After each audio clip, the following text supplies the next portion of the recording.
Assalamualaikum warahmatullahi wabarakatuh. The Excellencies, honorable guests, distinguished speakers, participants, ladies and gentlemen. Good morning and welcome to 7th International Conference on Vocational Education and Electrical Engineering, ICVEE 2024, with the theme Charting the Course of Artificial Technology in Sustainable Society. We are truly honored to have each of you here contributing your expertise and insight to this significant event. We begin by expressing our gratitude to Allah Subhanahu wa Ta'ala, whose blessings and grace allow us to gather here today in health and unity. Let us also honor and send our greetings to the Prophet Muhammad SAW, who has guided us toward the light of knowledge and wisdom. We are privileged to be joined by esteemed individuals whose support and dedication make this event possible. We extend a warm welcome to our distinguished guests. Dr. Bambang Sigit Widodo, MPD, the Vice Rector for Research, Innovation, Rankings, Publication, and Science Center, Universitas Negeri Surabaya. Profesor Dr. Agus Wiono, SPD MT, the Vice Dean for Learning, Research, Community Service, Student Affairs, and Alumni, Faculty of Engineering, Universitas Negeri Surabaya. Sri Trusta Sukaridoto, ST PhD, representing ICVEE, representing the CITISOC, and Pradini Puspitaning Ayu, PhD, representing the CITISOC. Ladies and gentlemen, before we proceed further, let us take a moment for a silent prayer according to our individual beliefs, hoping that the event proceeds smoothly and successfully. The prayer begins.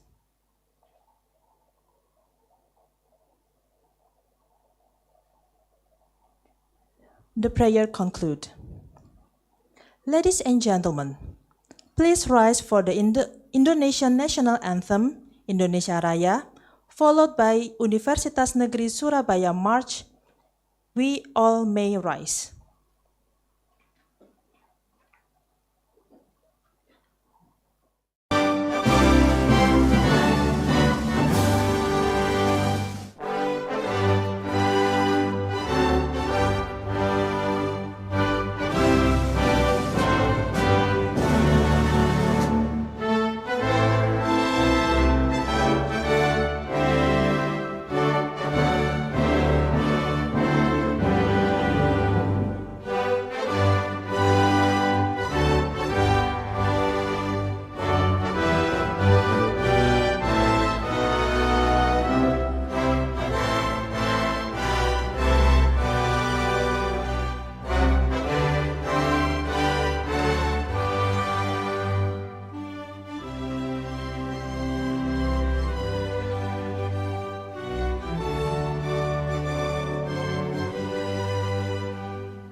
Thank you. You may now be seated.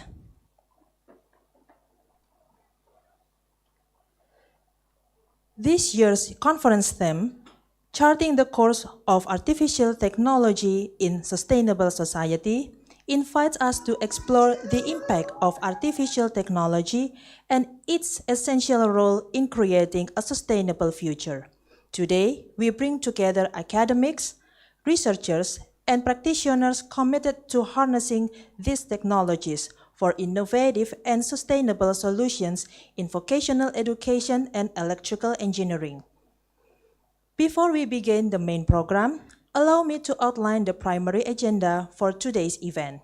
We will start with the report address from our ICVEE chairman, followed by opening speech from our distinguished guests, and later we will have our keynote sessions where we will gain valuable insight from our esteemed speakers on the latest advancement in artificial technology and sustainable practices. Now, to officially open our conference, I'm honored to invite the General Chair of ICVEE 2024, Ms. Paramita Nerisavitra, SST MCOM, to deliver the report address. To Ms. Paramita, the time and place are yours.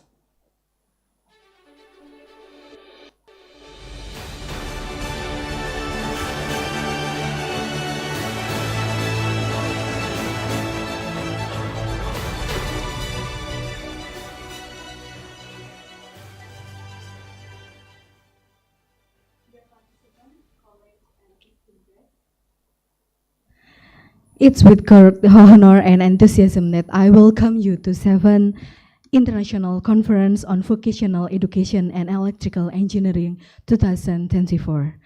Our theme this year is Charting the Course of Artificial Intelligence in Sustainability Society.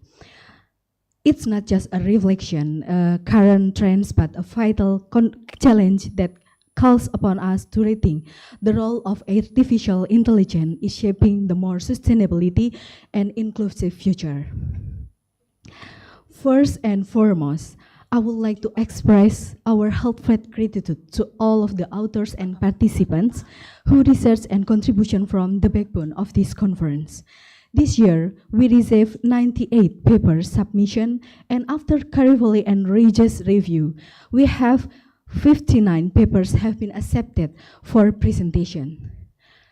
This contribution, ranging from emerging technologies to practical application, will drive the conversation and idea that will hope inspire the next generation of innovation and AI sustainability.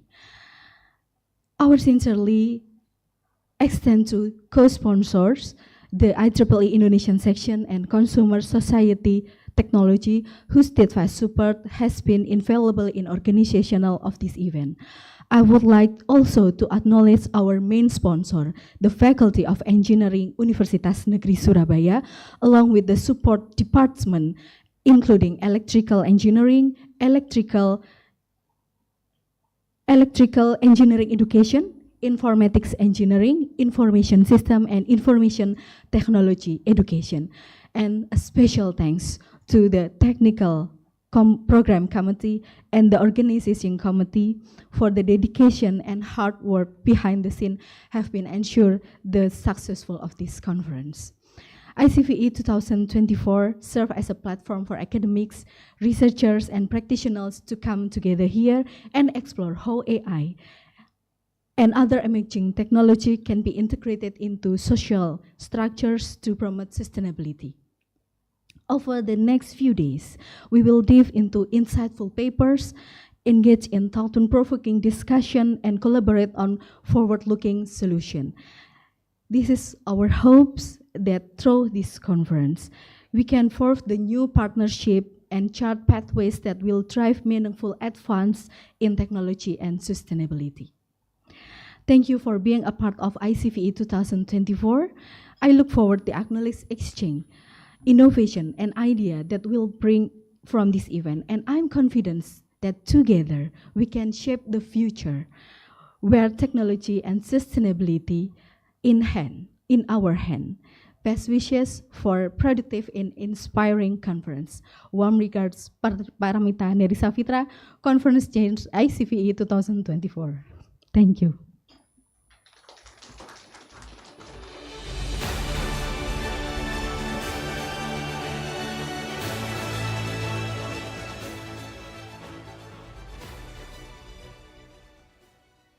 Thank you, Ms. Paramita, for the comprehensive report and welcoming speech. Ladies and gentlemen, we now move on to our accompanying speeches. It's our pleasure to welcome Professor Dr. Agus Wiono, SPD MT, the Vice Dean of Faculty of Engineering, Universitas Negeri Surabaya, to deliver the first opening speech. To Professor Agus, the time and place are yours.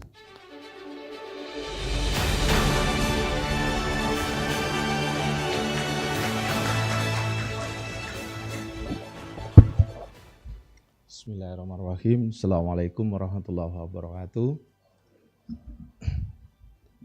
Yang saya hormati, ini hadir Profesor Wu Yin Wang, PhD, teman-teman perwakilan dari ICVEE, semua segenap para peserta seminar internasional. Good morning, esteemed guests, destination speak, and participant.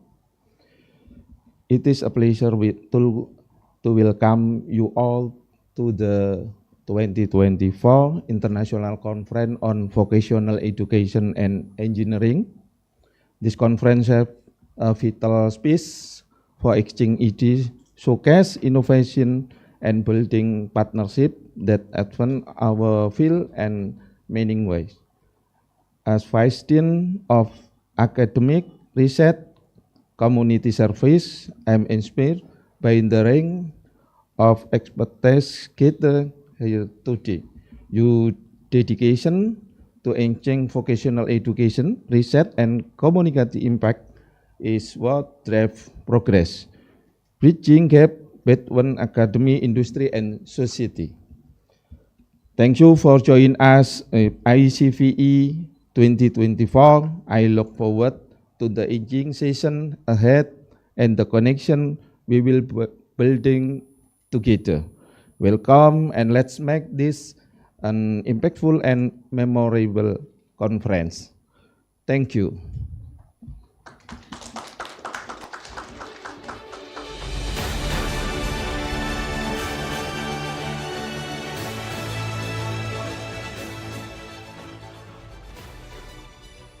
Thank you, Professor Agus, for your encouraging remarks. Our second opening speech will be delivered by Dr. Bambang Sigit Widodo, MPD, the Vice Rector for Research, Innovation, Rankings, Publications, and Science Center, Universitas Negeri Surabaya. To Dr. Bambang, the screen and place are yours. Assalamualaikum warahmatullahi wabarakatuh. Good morning, distinguished speakers, esteemed guests and participants of the International Conference on Vocational Education, Informatics, and Electrical Engineering, ICVEE 2024. On behalf of Universitas Negeri Surabaya, I am honored to welcome each of you to this significant event.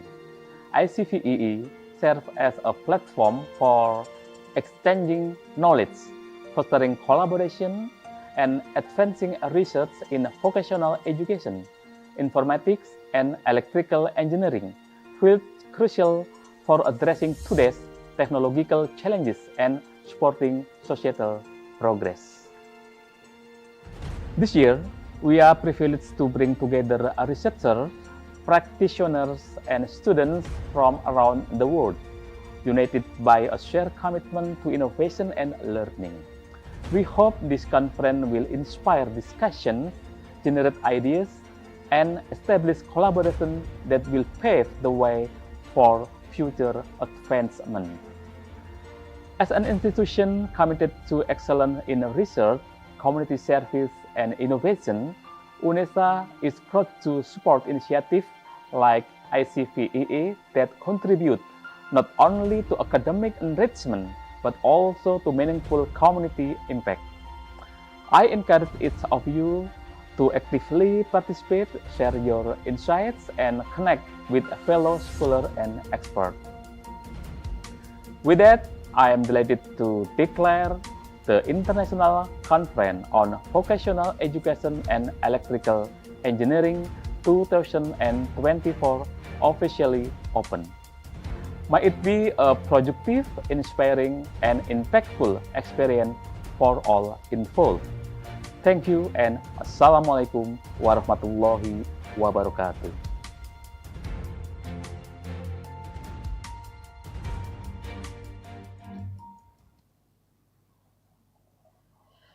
Now, please welcome Mr. Sri Trusta Sukaridoto, ST PhD, representing the ICVEE Indonesian section, to deliver his foreword. To Dr. Sri Trusta, the time and place are yours.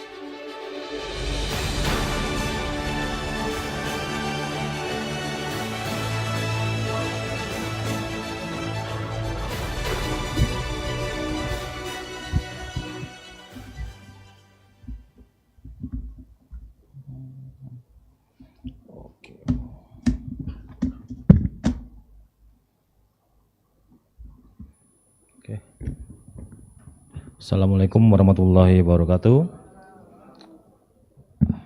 First of all, thank you for the chance to let the ICVEE, especially in the CitySocs Consumer Technology Society, to become a co-sponsor in this conference.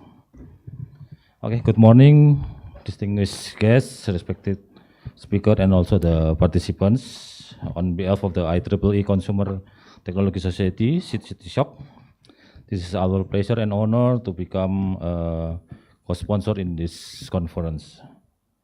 And also, this conference is a remarkable platform, I think, for knowledge exchange and also collaboration and also exploration about technically, especially in the vocational education and electrical engineering. And also, through this event, you will have also good opportunity to have a collaboration in the future, I think.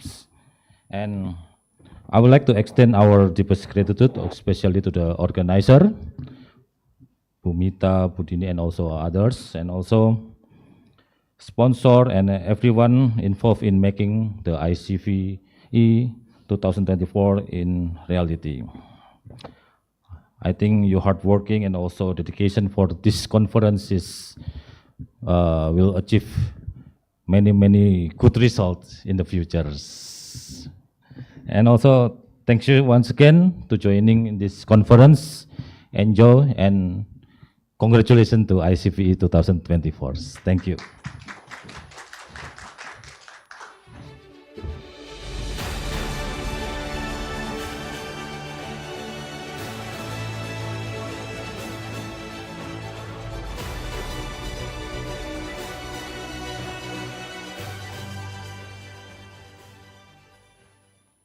Thank you, Dr. Sri Trusta, for your enlightening speech. Finally, we invite Ms. Pradini Puspitaning Ayu, PhD, representing the Consumer Technology Society Indonesian chapter, to deliver the last opening speech. To Dr. Pradini, the time and place are yours.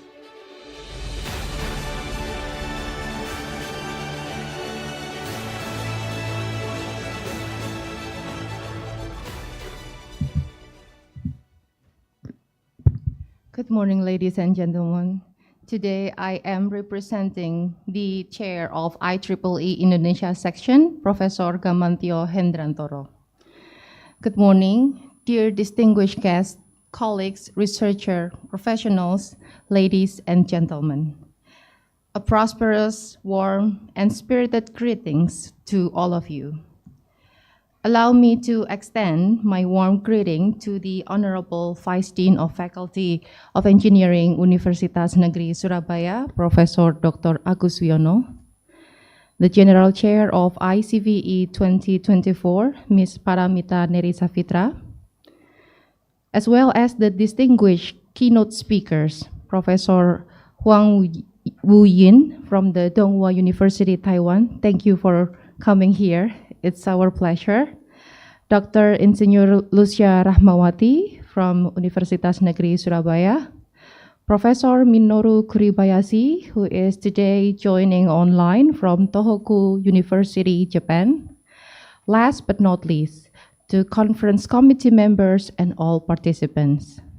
Ladies and gentlemen, on behalf of IEEE Indonesia section, I would like to extend our warmest welcome to all keynote speakers, presenters, and participants of International Conference of Vocational Education and Electrical Engineering, ICVEE 2024.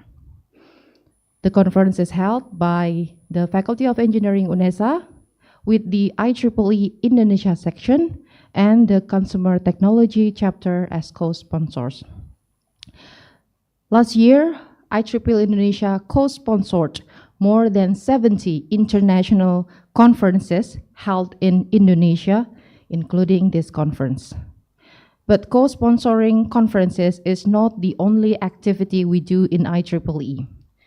We have carried out variety of activities over the 35 years, now it's 36, of its operation in Indonesia. The IEEE and IEEE Indonesia section share the same missions, namely advancing technology and humanity. We are also participating in many international events, including with IEEE President Dr. Tom Coughlin, ranging from climate sustainability, enforcing women in engineering and industry. In line with this mission, we maintain good and mutual relationship and networking with Indonesian government, industries, and universities. First, IEEE Indonesia section presently have 22 technical society chapters and joint chapters covering the fields of interest of 27 IEEE societies. Second, as now, we have IEEE student branches and chapters in 38 universities in Indonesia. Hopefully, we will soon have the UNESA student branch. This year, for the very first time, we sent Universitas Pajajaran student branch to the IEEE International Robotic Competition in Tokyo, Japan. Third, IEEE Indonesia section technically co-sponsored more than 70 international conferences annually, and we assist them to maintain the quality of the papers at the highest level, according to the IEEE standard. In Indonesia, we are also have 36,000 scientific papers with at least one author coming from Indonesia published in IEEE Explores. To conclude this remark, we highly appreciate the commitment shown by the organizer of ICVEE 2024 to keep the quality of the accepted papers at the highest level, focusing only on papers within scientific scope of IEEE. We hope that strong commitment be sustained through the coming years. Finally, we wish all participants enjoyable and valuable experience during the conference. Please make ICVEE 2024 a memorable event. Thank you and have a good day.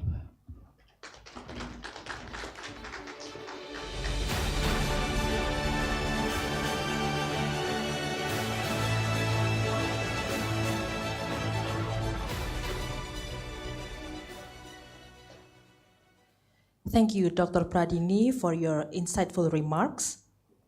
Ladies and gentlemen, we have reached the core of today's conference. We will hear from our distinguished keynote speakers on the theme of this year's conference. We are honored to welcome the first keynote speakers for Professor Huang Uyun, PhD, the professor at the Department of Computer Science and Information Engineering and Dean of the College of Science and Engineering at National Tsinghua University, Taiwan. Professor Huang will be speaking on New Genesis, AI-powered innovation and mindset, and this session will be moderated by Mr. Ervin Johannes, SCOM, MCOM, PhD. To Mr. Ervin and Professor Huang, the time and place are yours.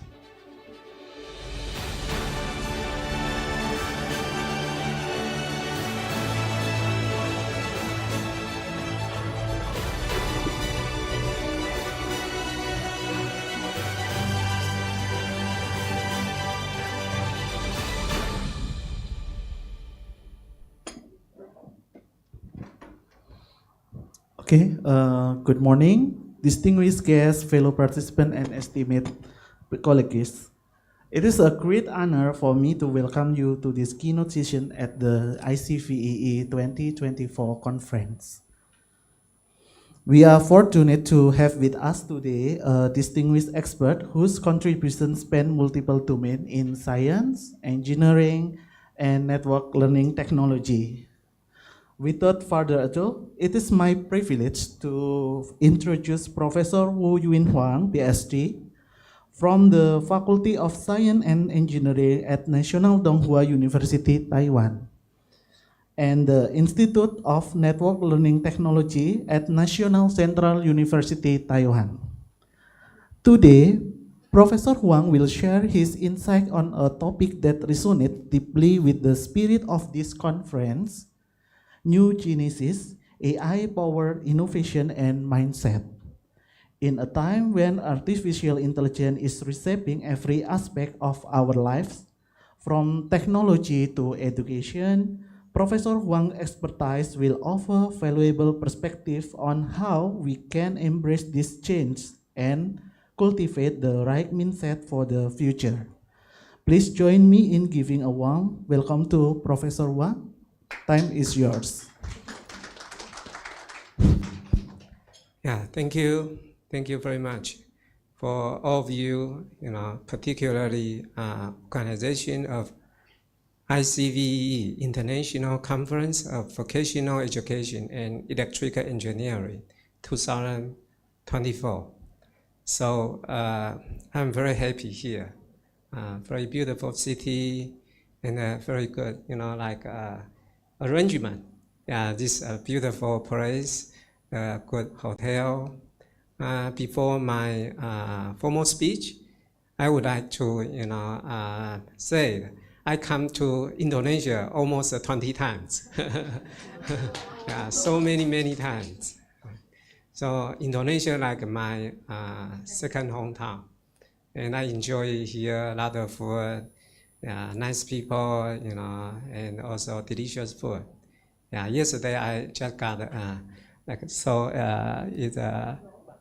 bakso, bakso, in Malang near train rail.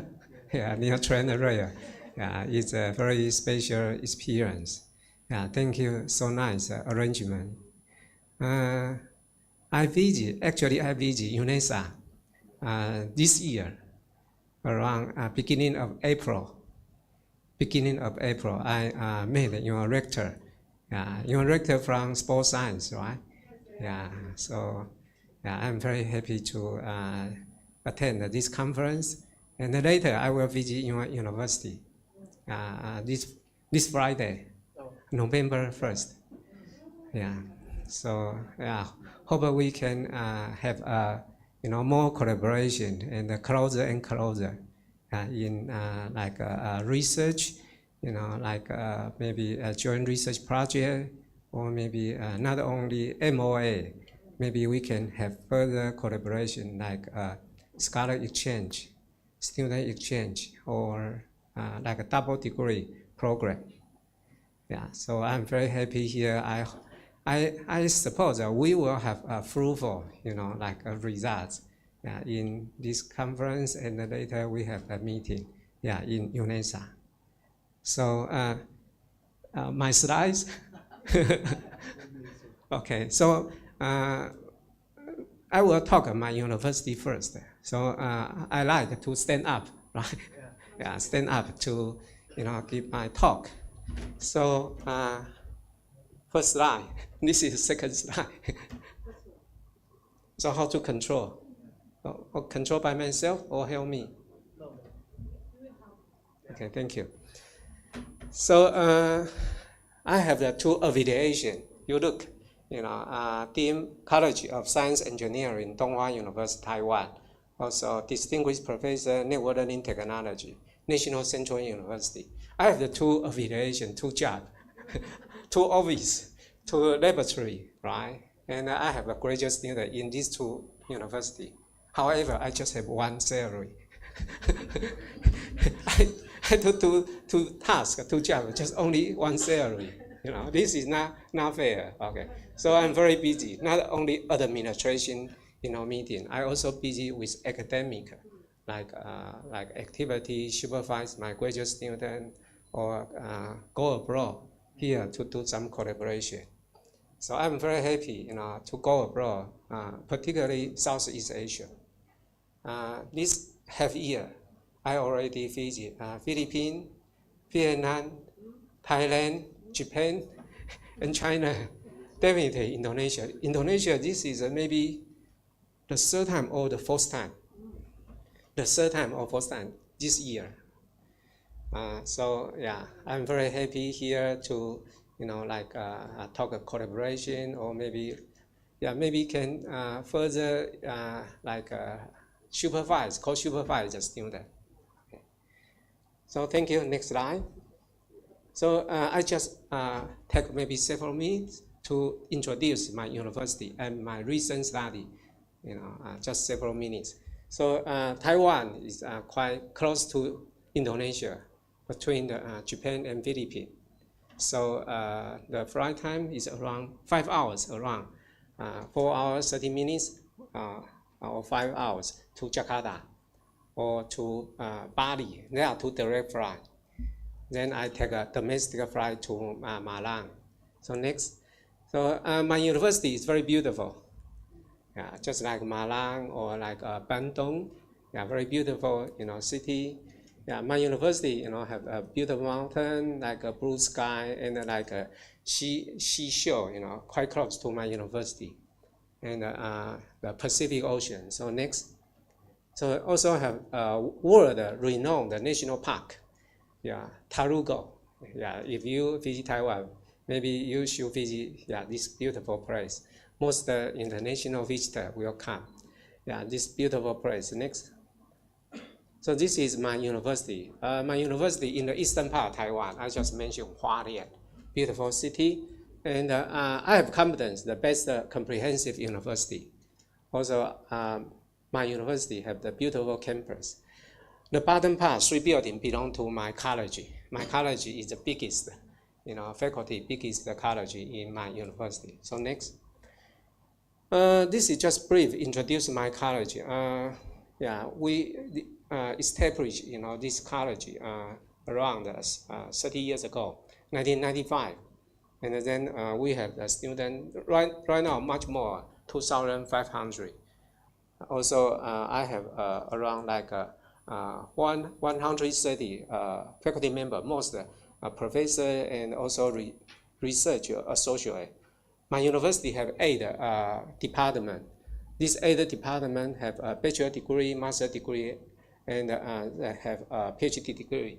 Okay, most of them. So my university is a research-oriented. I know UNESA before the teacher training university. Right now become more general. Okay, include like mathematics, natural science, engineering. So my university try to create not only excellent teaching, also research. Yeah, my university is a research-oriented. Usually, we focus on like high quality of the journal publication, like Web of Science. So my college is the area is quite broad, includes science. Later I will introduce engineering, like chemistry, physics, mathematics, also like electrical engineering, computer science.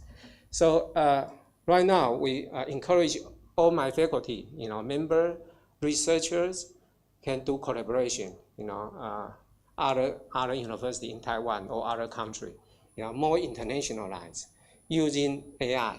Later I will talk about AI. This conference, ICVEE, 2024, the main thing is AI, like a sustainable society, right? So later I will address this issue. So next, please. So this is the 8th department in my college. So the first 4 belong to engineering area. The last 4, the science area. So you can look at computer science, electrical engineering, material science, and up to electronic engineering. Science part like mathematics, physics, chemistry, life science. So you look, it's quite broad, right? This is a good opportunity for cross-disciplinary research, right? Different area, we do collaboration using AI. So next, this is about like international program. I focus computer science, information engineering. We are ready for these three, like a program, bachelor, master, PhD. Next. Yeah. So I will talk a little bit just about the research, related to, AI, like visualization, human-computer interaction, okay, virtual reality, augmented reality. So you can look at the first one, like note-taking, related to augmented reality. Yeah, published interacting with computer.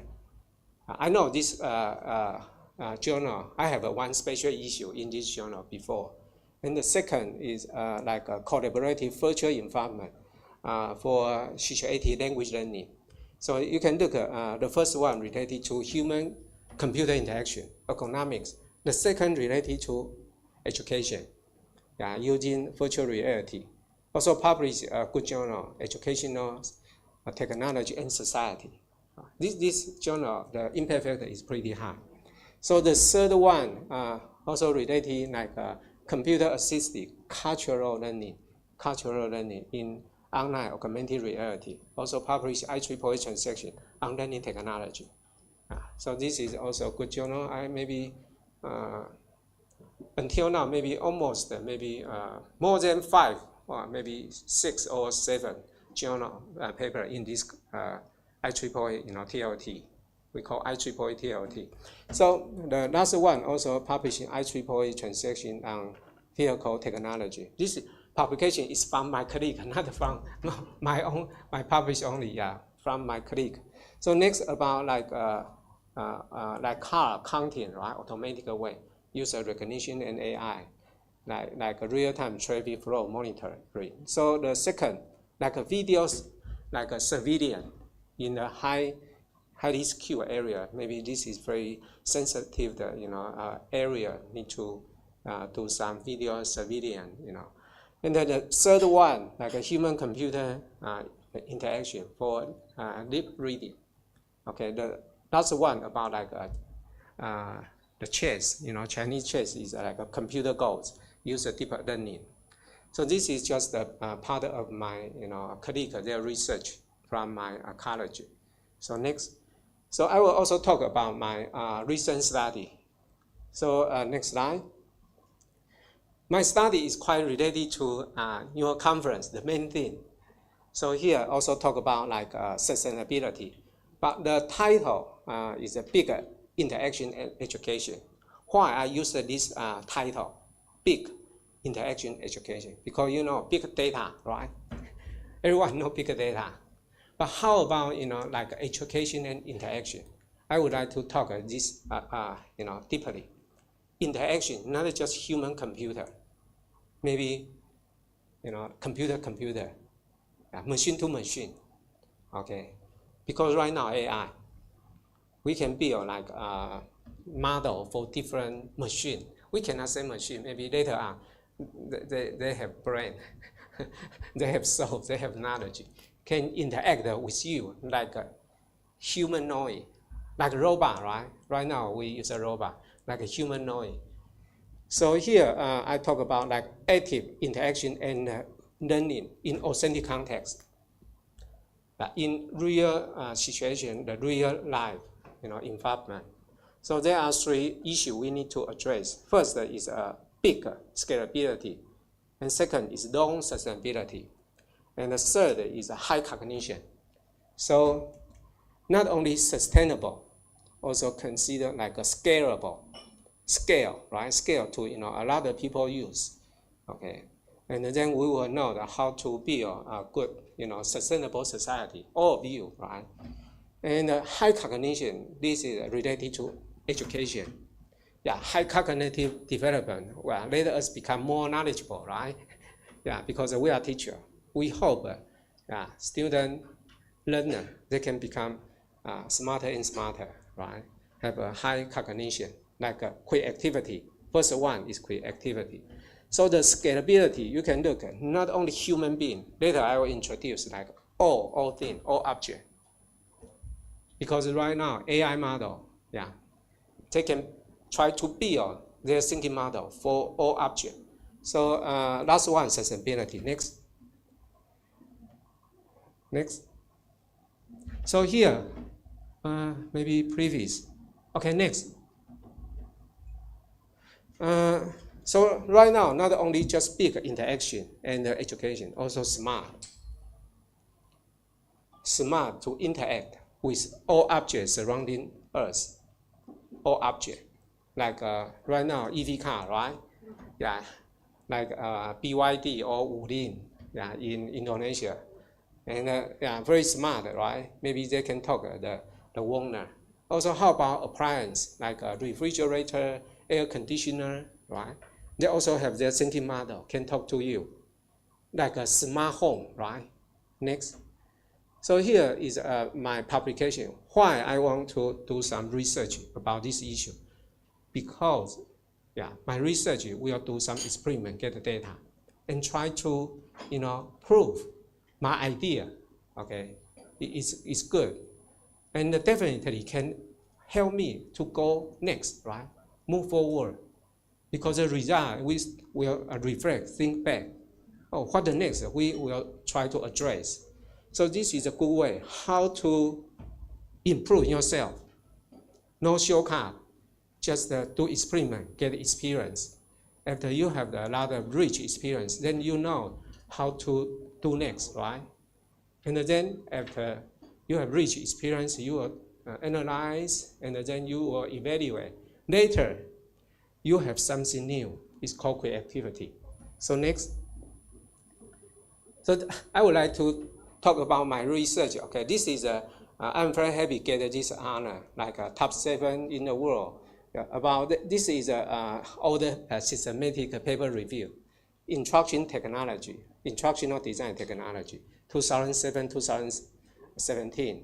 This survey total is 65 SHI journal. This is the top SHI journal in this area. 65, not just one, not just 10, 65. I'm the ranking, the top 7. So next. This is for some particular research area, like computer and language learning area. This is the best journal in the world. The impact factor is pretty high.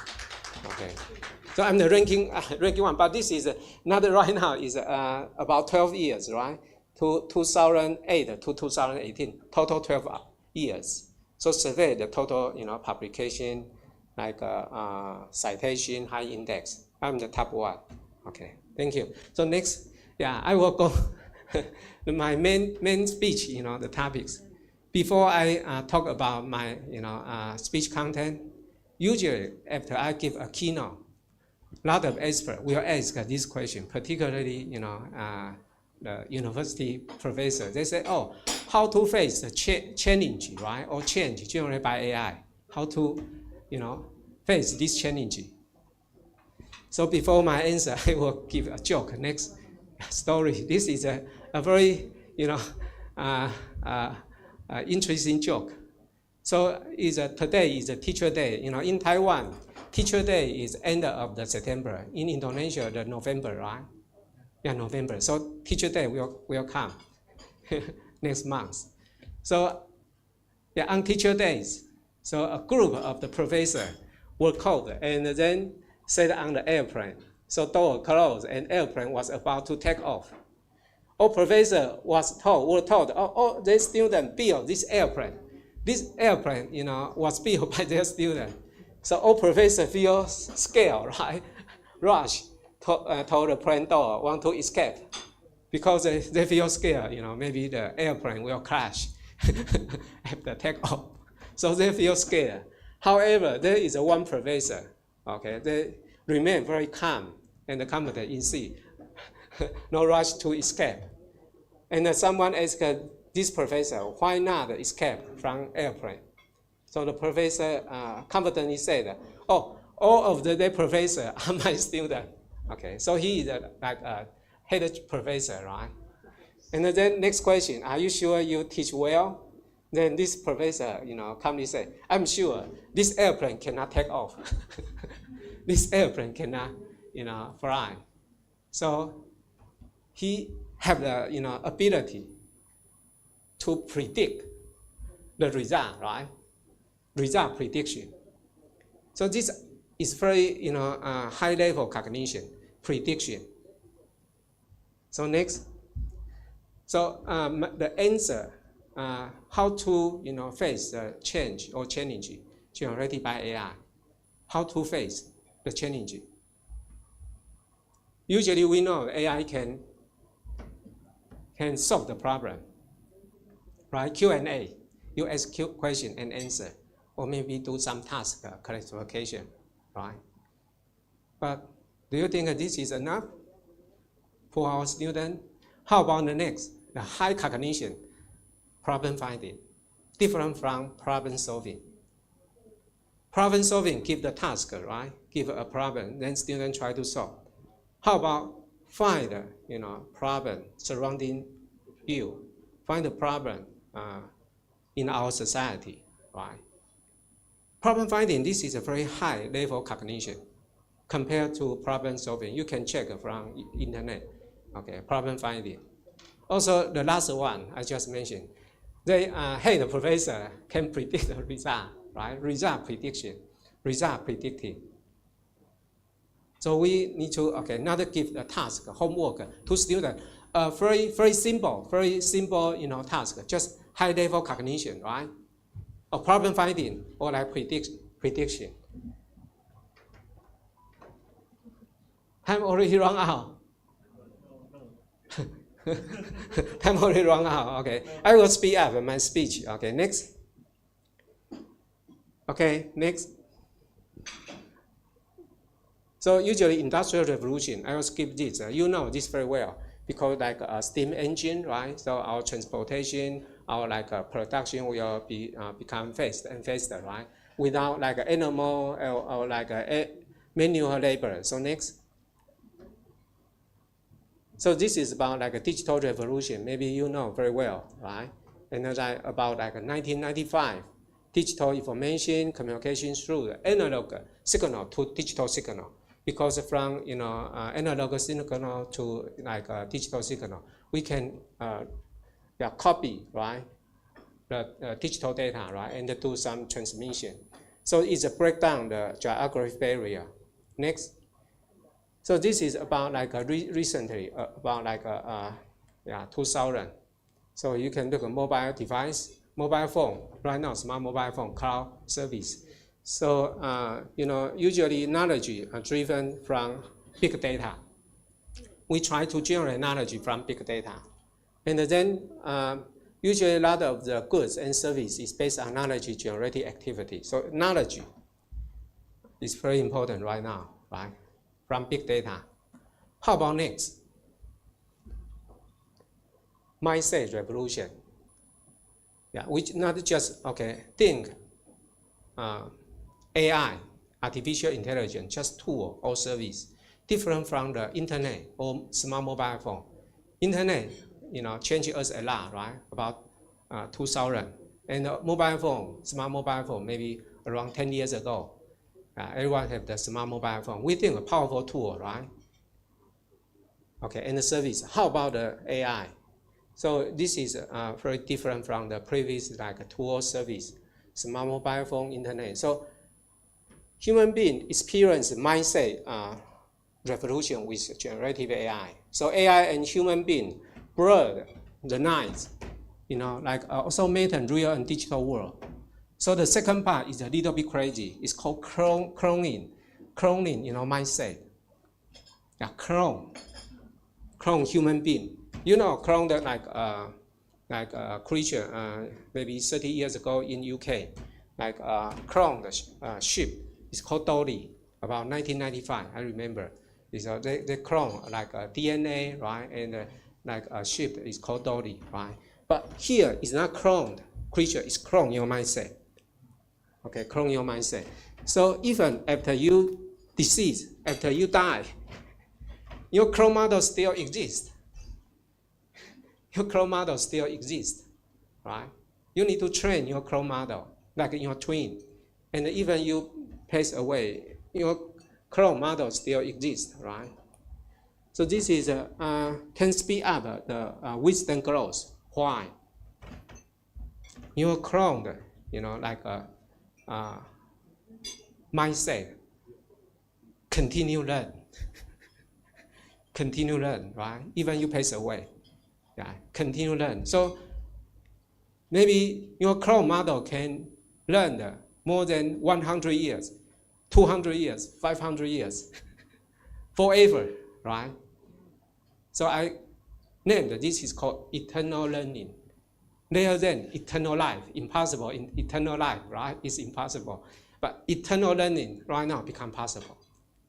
Clone yourself, definitely need your agreement, right? Your permission. Then you try to train your clone model. And even you pass away, you still exist, right? Thinking model. And you continue learn. Also maybe your grandchildren will also talk to you, even you die. Yeah, grandchildren still can talk to you. So this is amazing. So next, so I divide the AI into 3 parts. First part is called AI supported. AI supported, we just think about tool, right? Powerful tool to help our learning. And then the second about like AI partner. So AI partner, just like they become your companion. You cannot think they're just tool or service. They are like a humanoid, have the brain, knowledgeable, object. So you can learn together with them. The last one I just mentioned, this is just like AI brain. The clone your mindset and reach to achieve like eternal learning. Next. So here, interaction with AI supported, right? AI supported like a tool or service I mentioned. AI partner interact the AI like a partner or friends. So you not feel alone. You not, without helplessness, right? You will not feel helpless because maybe partner, they will accompany you, right? Right now, it's not easy to find a, companion. Everyone very busy. So how to find your like a companion? The next one is AI brain, also soulmate, to know you very well. Help you to know you very well. So soulmate, this is different from friend, right? Partner. Soulmate is okay, know you deeply, right? And also clone. Next. So here about human AI interaction, different from HCI, usually human-computer interaction. But right now, not just machine, right? Human-computer, not just computer, it's AI. Okay, so like a human-computer interaction usually address quality of perception, like touch, sign, also like a smell test. But human AI interaction, quality high-level perception, not just feel like okay, touch, sign, what you see, what you hear. They also mindset perception, also social perception. Yeah, they look like okay, friend, like soulmate. So maybe your social perception will be very different, right? But right now we think they just chatbot, right? In the near future, they're not just chatbot. Maybe like a humanoid, have a knowledge, also have the feeling, have the emotion. Okay, next. So this is, I just mentioned, okay, the first one is the supported human being. The middle part is a pattern human being. The last is a brand human being. So I do some research. I will give some example. Next. Next. So here, I just mentioned, I try to, carry out my idea through the research.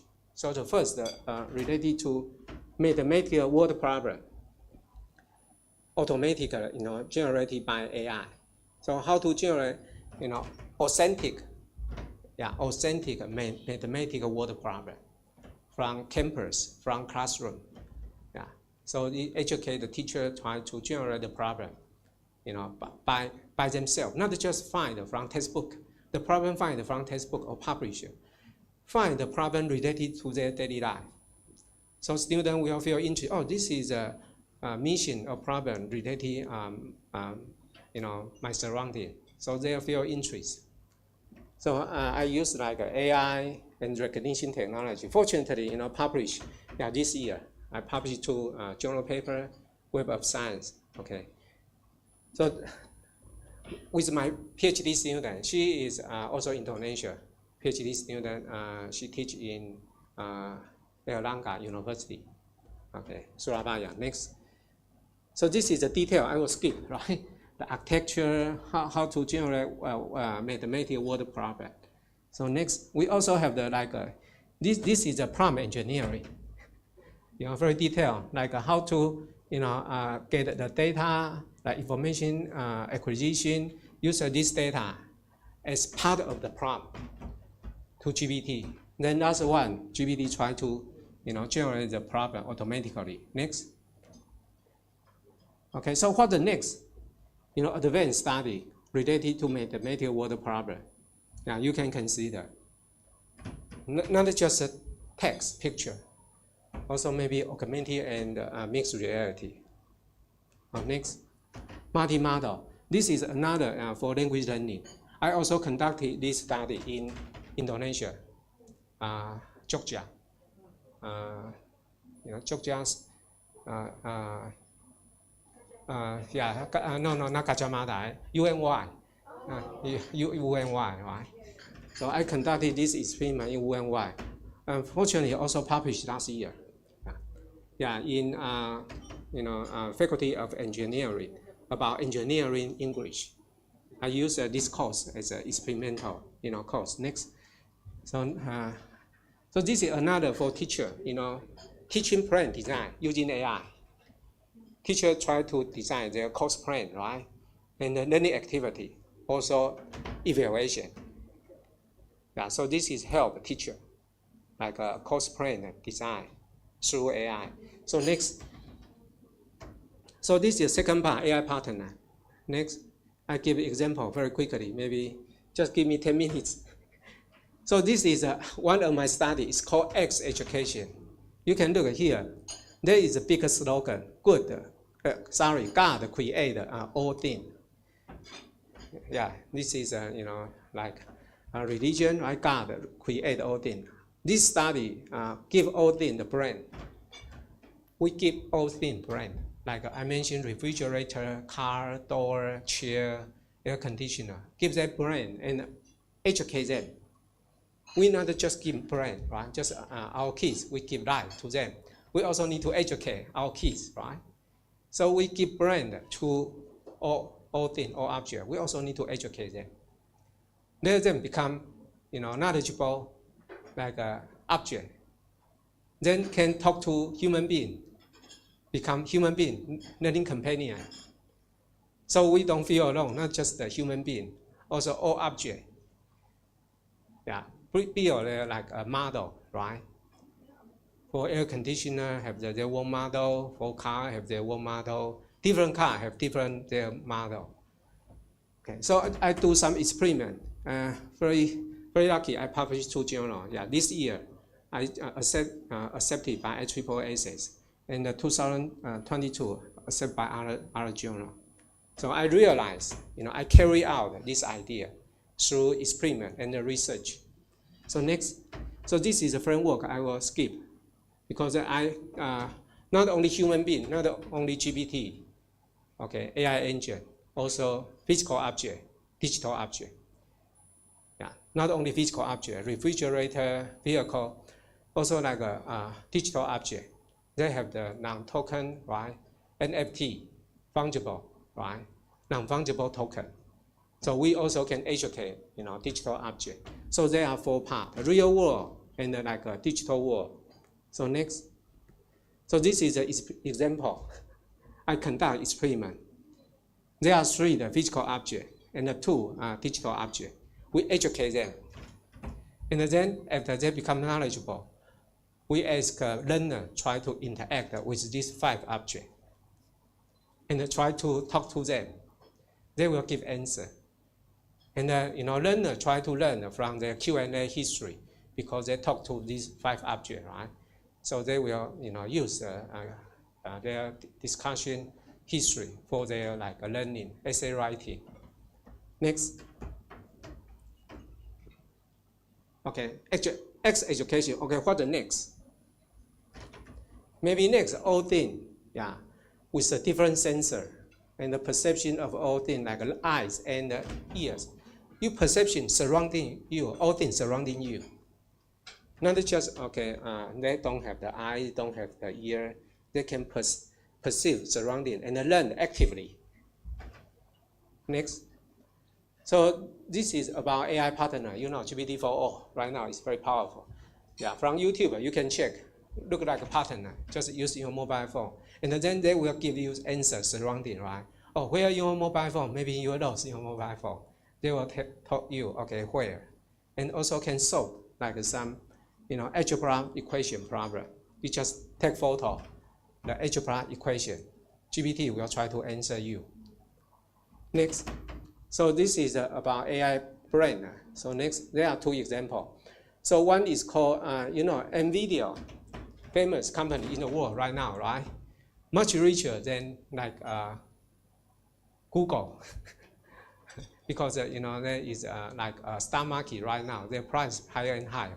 So they propose this idea. It's called Earth 2. Earth 2 is just like a digital Earth, clone Earth. They want to clone Earth. Why? Because they do some research, right? To simulate, predict the climate change with high prediction accuracy. So to know Earth, right, what will happen? Maybe natural disaster, earthquake, or like a hurricane or flooding. So they is trying to clone the Earth. Next is try to clone Earth. Try to clone us. So it's called eternal learning.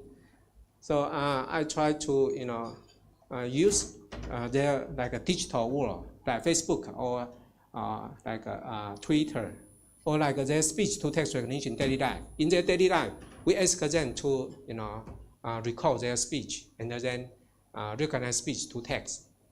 Also, we, you know, like get their like digital society like Twitter, Facebook, use this as a training data set to train each, you know, learner their thinking model. But actually, this is just like a prototype, right? Still prototype. And then next, this try to verify this model. So who can verify this model well? Warner. I as a participant, try to test the training model. And to know the training model, their answer is good or not, to do evaluation. Like a clone model, and then, oh, it's good, related to their question or answer is accurate, yeah, because the clone, the owner, right? So no, the answer is good or not. So thank you, until next. This is about Genesis, okay? And then what's the new Genesis? Next one, please. So new Genesis means the all things they can learn together, right, with human being. Also, human being can learn, you know, forever. Human being cannot live forever. However, we can learn forever, clone our, you know, like a mindset, our thinking model. So here, just like all things include human, physical, digital object, and our Earth can co-learn, co-create, coexist in the world. So yeah, I think this is very amazing. This is the end of my speech. I give the question. Which one is more crucial? You can live forever, or you can learn forever? Why you want to live forever? Not just enjoy physical, like material life? No. Which one can help our world more? Eternal learning, right? You continue learn, not enjoy, you know, material, you know, like life. You also try to contribute to our society, our world. Eternal learning, let us become smarter and smarter, right? So help our society, yeah, include all things. So this is called new Genesis.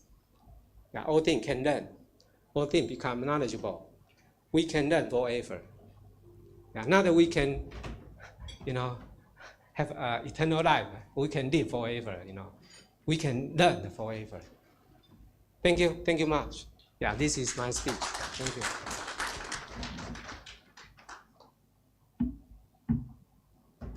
Spend too much.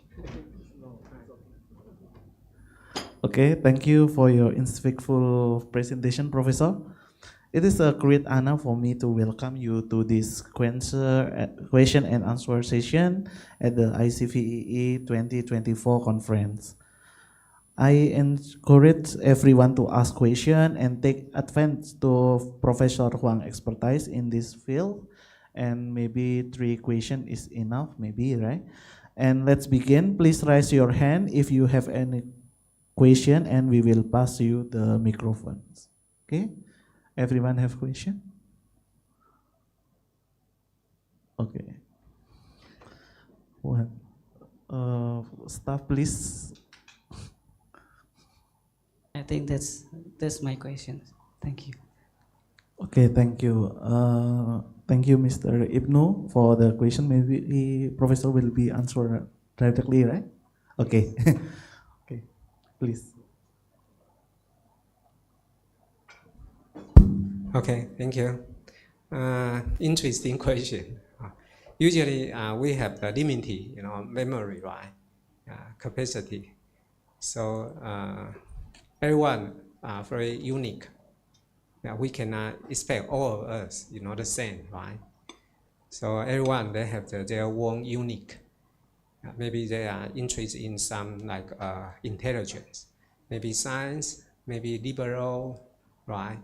Or maybe like sports science. So I suppose this is why our world is so beautiful. We try our best, right, to learn as we can.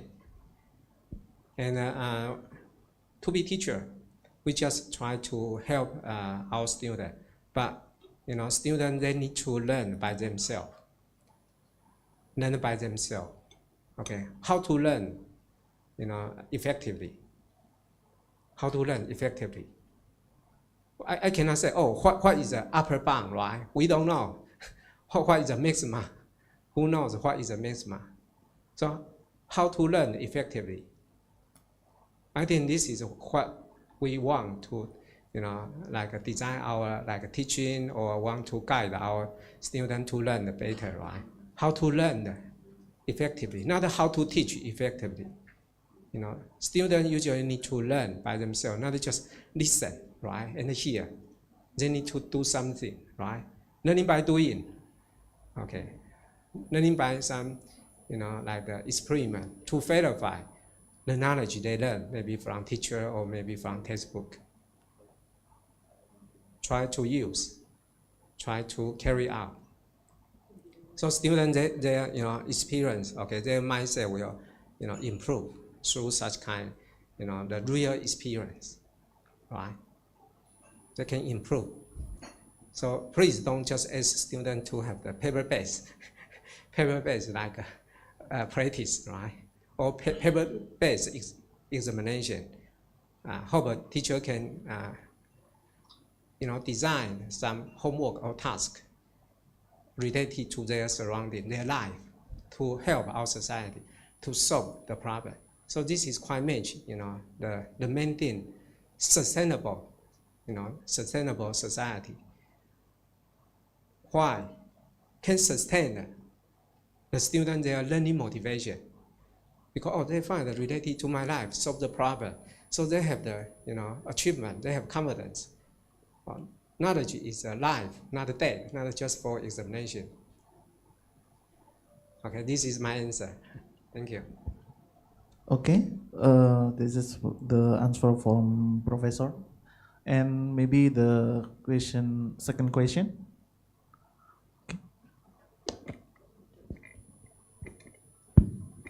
Bismillahirrahmanirrahim. Thank you for the opportunity. Professor Wang, your presentation is such amazing. I would like to ask about the development of, right now is deep learning booming in artificial technology, but there is constraint, right? With high computational time and also time consuming, and what do you think about the next technology after deep learning to sustain our society?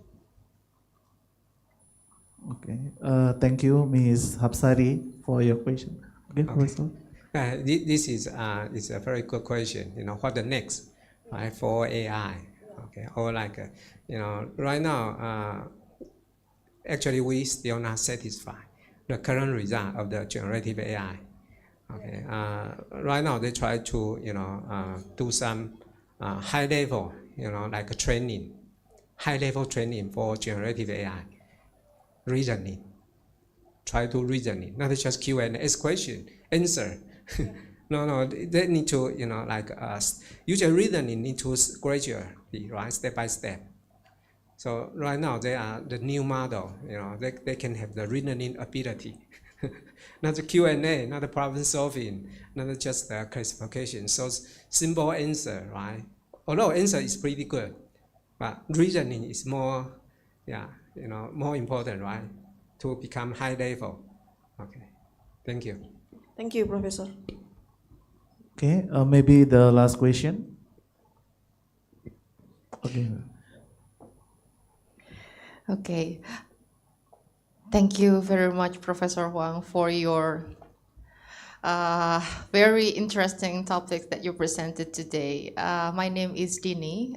Actually, this year, I have 2 chances to meet 2 esteemed professors from Taiwan. First, I met Professor Jim Minggu on August. He was from Taiwan Tech. He was also talking about AI, and he specifically talked about language models. Aligned with your speech today, before my question, I would like to answer your last question and your last slide. Which one is more important, eternal life or eternal learning? In my point of view, life cannot be separated with learning, because the nature, human is always learning. It's impossible for us not to learn while we are living. So it's our nature. So if we have eternal life, it means that we will have eternal learning. That's my opinion. And then on August, in Professor Jim Minggu's talk, he was projecting about the next advancement of artificial intelligence was aligned with Dr. Penny's question, is self-supervised learning, when the machine can self-supervise their learning. Currently, we only separate the supervised and unsupervised learning, but next we will have a self-supervised learning. However, meanwhile, our brain capacity, we have an amazing brain cells, that we have also neuroplasticity, where our brain cells can expand, and not only the synapse, but also the brain cells. Everything is expandable. Then, in the emerging AI technologies, the large language model, the generative AI, we are seeing soon the death of expertise, where in our classes, students can know everything in their hands. They can get information, any information they need. They don't need to see the world. They don't need to go outside and find things. I'd like to ask, what can be the best practice in your experience, in your outstanding achievements, in guiding students this day for a lifelong learning with the emerging AI technologies to have a sustainable society? Thank you very much. Okay, thank you, Ms. Dini, for your question. Maybe Professor. The question very, tough. Even for me, it's not actually no standard answer. Right? I just based on my experience. Okay, first, I thank you for your comment about eternal learning, eternal life. But actually, we cannot have an eternal life. I mean, the physical life, right? It's impossible. But eternal learning, we try to pursue. We hope we still exist even we pass away. We hope our mindset, our brain, right? So we can talk to our grandkids. Maybe if we pass away, $1, we still can talk to our, children. Okay. So this is amazing. Okay. So the second, I also agree. You say about self, like self-learning, right? Yeah, I think this idea, just like I mentioned, they have the eyes, they have the ear, right? They try to look at surrounding, learn actively. So I agree with this idea. In the future, they will learn, by themselves, like self-supervising by themselves. No problem, I agree. For the third one, actually, we know that the student can get information knowledge from internet, from generative AI. However, do you think they really understand? They don't understand, right? They don't know how to use. They just like concept, right? Maybe copy paste. So usually I find that my student use a generative AI. You can look at the content, not from the student. It's too general. The idea is very general, right? And idea is the English writing is very perfect. Usually student cannot have such kind, English writing. So I ask them, okay, you can use the generative AI to get some information. However, you need to verify, okay, the knowledge information you obtained, and do some, practice to verify this knowledge, is really useful. Yeah, not just knowledge. We need to do verification. So I ask a student to add their personal experience after maybe practice, not just copy paste. So I think no shortcut, practice in a daily life. This is a very fundamental part to know the knowledge well. Do you agree? Yes. Okay, thank you. Okay, thank you for your thoughtful question and active participant. We are especially grateful to Professor Wu Yuin Huang, PhD, for sharing his insight and engaging in this discussion. From the keynote session today, I have a conclusion. The shift from human-computer interaction to human-AI collaboration, embracing AI as a tool, partner, and mindset clone, it introduced the concept of internal learning, where AI extends human cognition and knowledge beyond biological limits. The presentation concludes by challenging us to reflect on what matters more, eternal life or eternal learning, right? As we move forward in this conference, I hope the ideas shared today will inspire us to embrace new technology with the right mindset and foster meaningful innovation in our field. Thank you once again, Professor Huang, and thank you all for your attention. I will back to the MC, Ms. Roswina.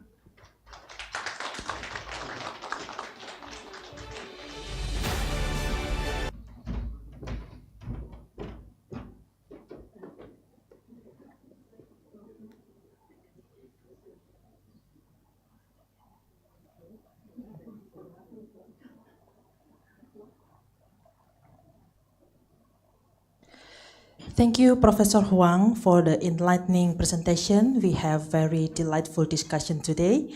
And the next is we have the second keynote speaker, Professor Minoru Kuribayashi, PhD, Professor at the Center for Data-Driven Science and Artificial Intelligence, Tohoku University, Japan. Professor Minoru will be present on fighting against fake content. The session will be moderated by Ms. Pradini Puspitaning Ayu, PhD. To Dr. Pradini and Professor Minoru, the time and place are yours.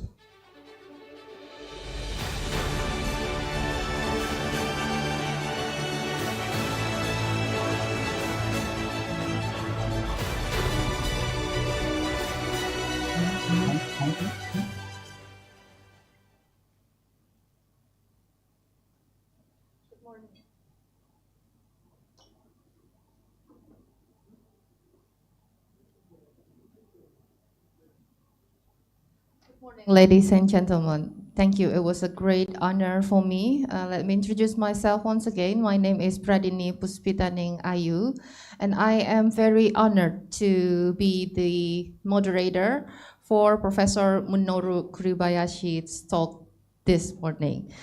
At first, I'd like to express my highest gratitude to Professor Kuribayashi for agreeing to be one of our keynote speakers in ICVEE. Thank you very much. I have a personal experience with Professor Kuribayashi when I was studying in Okayama University. He was the associate professor in our lab.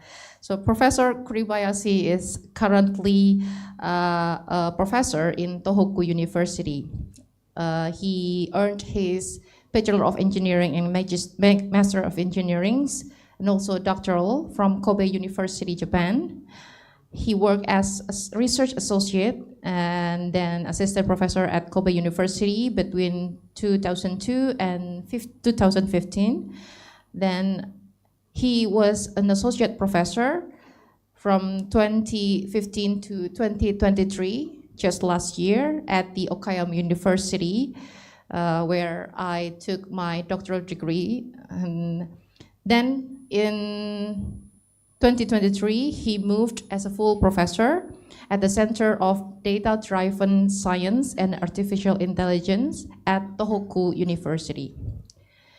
His research focuses on areas such as multimedia security, fake content detection, adversarial examples, fingerprinting, traitor tracing, signal processing, cryptographic protocols, coding theory, and statistical analysis.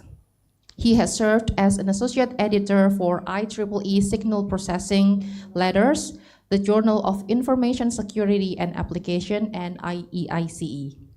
He was also a member of IEEE ASPIA's Technical Committee on Information Forensics and Security. Currently, he chairs the APSIPA Technical Committee on Multimedia Security and Forensics. He also has outstanding achievements, including the Young Professional Awards from the IEEE Kansai section and Best Paper Awards, and also a senior member both in IEEE and IEICE. Thank you very much, Professor Kuribayashi, for coming to this conference. It is very honorable for me. Thank you for your kind introduction. So it is my honor to be a keynote speaker as ICVEE 2024, and I will be nervous about the presentation using the online because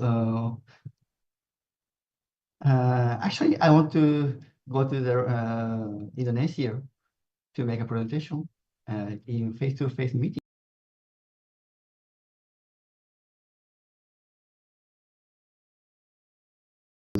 My attendance is only online. So yeah, during the COVID-19, everyone enjoyed the online meeting because it's very convenient for many people who cannot attend the conference due to some physical problems. But now the time is changing. We are coming back to the original style of the conference attendance. So yeah, anyway, I'd like to make my presentation. So I'll share my screen. Can you see my screen? No?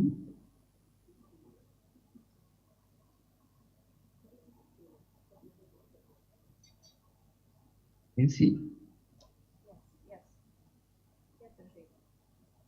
Yes, Professor, we can see your slide. Okay, thanks. So today my title is Fighting Against Fake Contents. It is related to the fight against AIs or machine learning systems. Because as you know, there are many fake contents and fake news. on the internet or on the existing medias and the news media or something.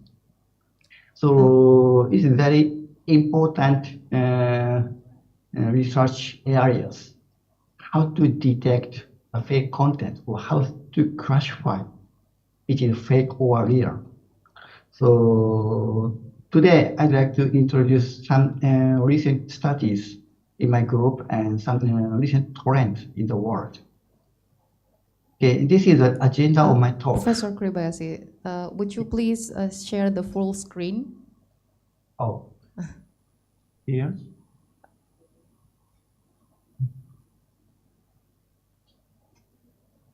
At the edge of the PowerPoint slides. Show slides.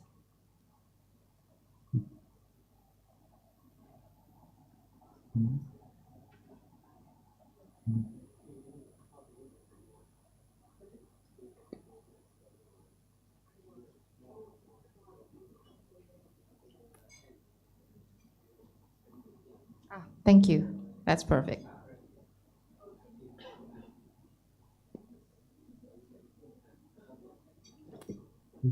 This is the agenda of my presentation. First, I briefly introduce the fake contents, the definition of the fake contents. And then I explain about some techniques in multimedia forensics. And the second one is a dissimilar project. It is an international research collaboration with Japan, Spain, and Poland. And some recent topics related to the multimedia security is fighting against adversary attacks. So I'm talking about some recent trends or recent topics. And finally, I show some future works. Okay, first, how do you define fake news or fake contents? So there are a variety of fake contents you can see. So the very simple one is a parody. You can read some newspaper or magazines, there are some parodies. So it is not so harmful. But the other contents like false connection, misleading contents, false content, imposter content, manipulated content, fabricated contents. These are very malicious and become some problems. So in the old media, the false connection is very simple approach to make the fake contents. Like changing the headlines and captions of the figures and the newspaper resources. And the other one is the misleading contents. It is framing an issue or an individual. And the other one is the false contents. And content with the false contextual information. These are false contents. And the imposter contents. It is like impersonated with false. But in the recent trend in the fake news is related to these two contents, the manipulated contents or fabricated contents. Manipulated means modified from the original. And fabricated means it is created by generative AIs. So you can see these slides. The left one is the original movie, and the other one is modified or manipulated contents.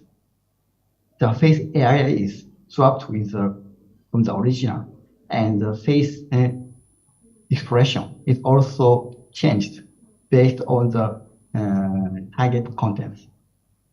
So these are the examples of the manipulated contents. So what's the problem in this fake news? By using AI systems, we can fabricate it or manipulating images or speech signals and movie files and the modified content is broadcasted over internet and shared as SNS services, then it is harmful.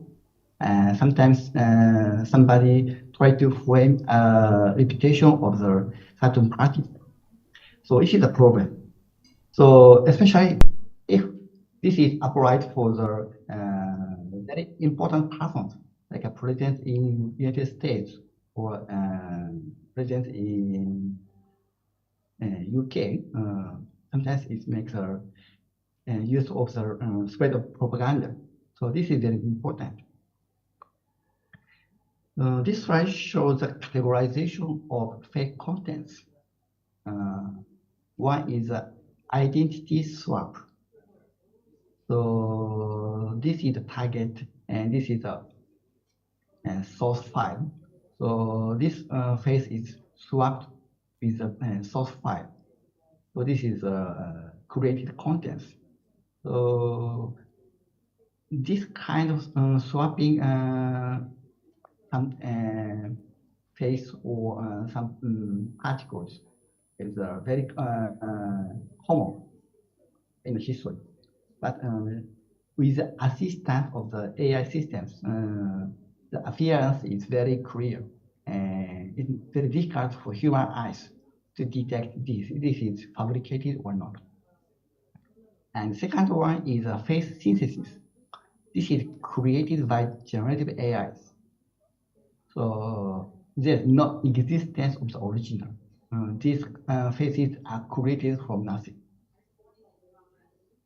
And the other one is attribute manipulation. So this is the original source image. If you input some text as a prompt, for example, the blonde hair, then the hairstyle is changed from the original. And the changing of gender, the face appearance is looks like a female, for example. So the attribute is modified by using the generative AIs. And expression swap. This is the input, and this is target. And the input person try to move, and then the target image is also moved accordingly. So we can make a very real movie files by acting as an actor for the input person. So it's very easy for everyone to make an avatar of the certain target person. Okay, these are the fake contents. Next, I introduce about the multimedia forensics techniques. So first is multimedia forensics. So if the multimedia content is manipulated from the original, then there are some artifacts left behind. For example, this is a shade is something strange from the original. So in this case, a teeth shape and some boundaries, some distortions, and reflection of light. So in this case, the eye is this is the original. This is the manipulated ones. So the eye reflection, the light reflection is strange from the original. In this case, also. So we try to analyze some traces, some artifacts created by the manipulation procedure. So this is called multimedia forensics. So some example is forensics. The manipulation artifacts can be analyzed for identification. So there are several approaches. The traditional approach is a signal processing approach by using filtering operation, frequency transformation, and principal component analysis, and so on. So by using these operations, we try to analyze this is manipulated or not. And the recent approach is a machine learning-based approach using support vector machine, random forest, multilayer perceptron, and deep learning. So, for example, this is there are two videos recorded by different devices. Then the generator tries to modify based on the recorded videos. So then we try to analyze using the classifier. So in this created or fabricated contents, it contains some manipulation artifacts. So the artifacts may coming from the hardware-oriented distortions because of the difference of the sensor device of the camera. So we can detect the difference of the characteristics of the lens and sensor devices by analyzing some signal distortions. And also some software-oriented distortion is also observed. So in each devices, the recorded video will be compressed by MPEG, for example. So in such a case, the difference of parameters, we can classify which device is applied to operate as a software. So by analyzing these distortions using the classifier, we can detect it is manipulated or not. So it can analyze, but there are still some difficulties. For example, in the machine learning models, it is sometimes called a classifier may overfit to a particular data set or generation method. So if a good training data set is used for training the classifier, it can achieve a high classification accuracy. But if the test data set is different from the original, from the training data set, for example, this is a data set for training, and this is a test data set. If a test data set is not related to the training data set, then classification accuracy will be dropped. So this is an example. If the test data set is matched to the training data set, it can achieve a high accuracy. But if there's a mismatch, the performance will be dropped. This is a problem.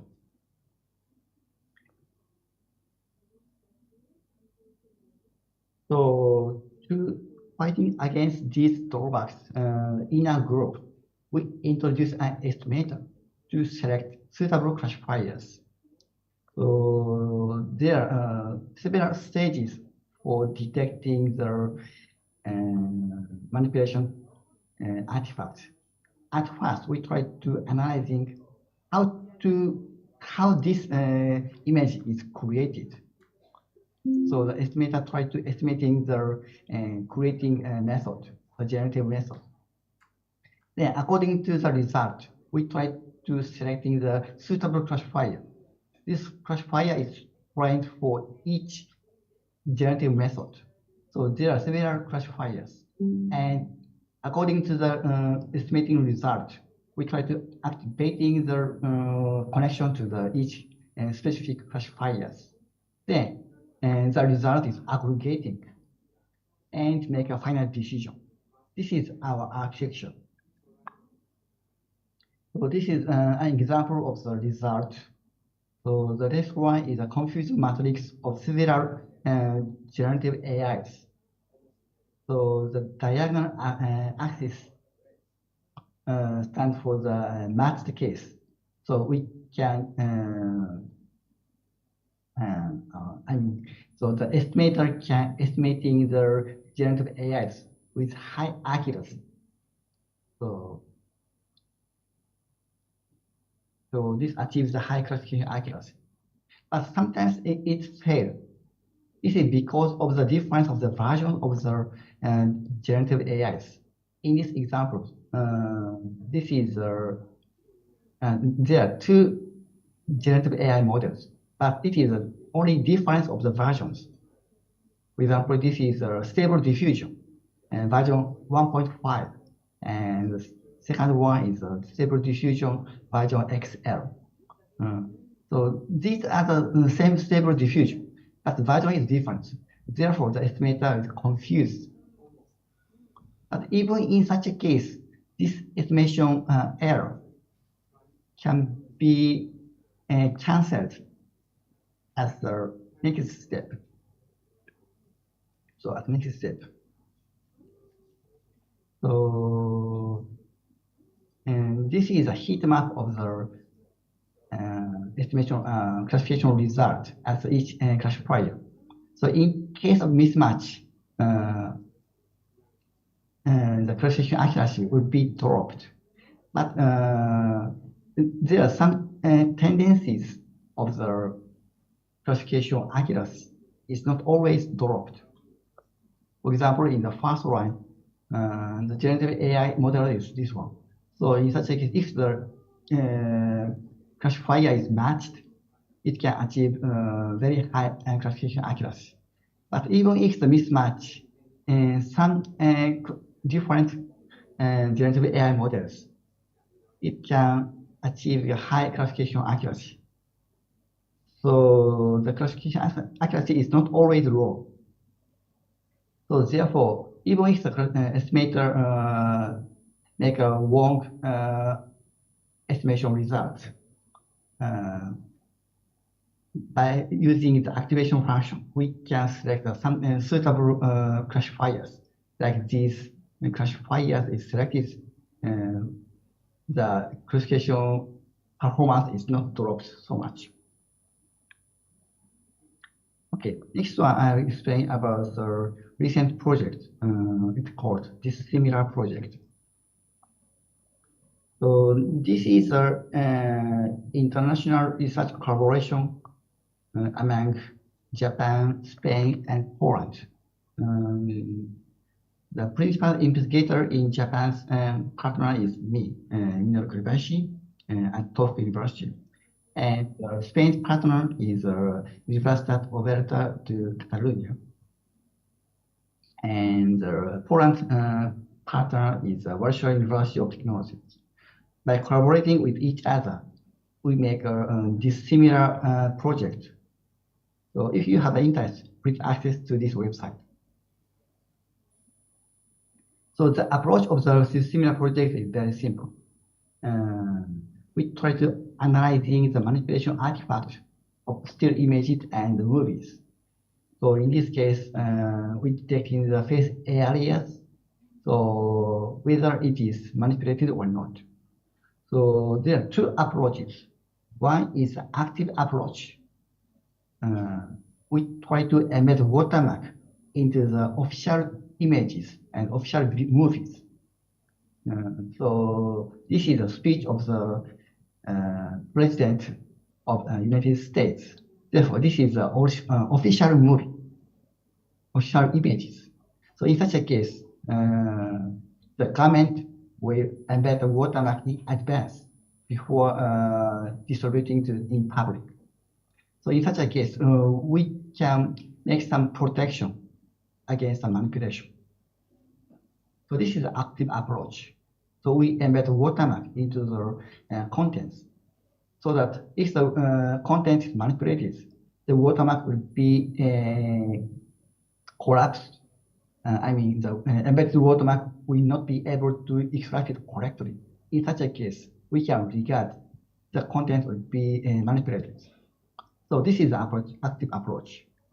And the passive approach, it is machine learning based forensics tool. So like deep learning models will try to analyzing the content is manipulated or not by analyzing the manipulation artifact based on the machine learning models.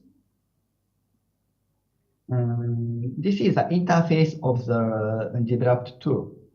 When you enter a URL or check, it visualizing the manipulated areas.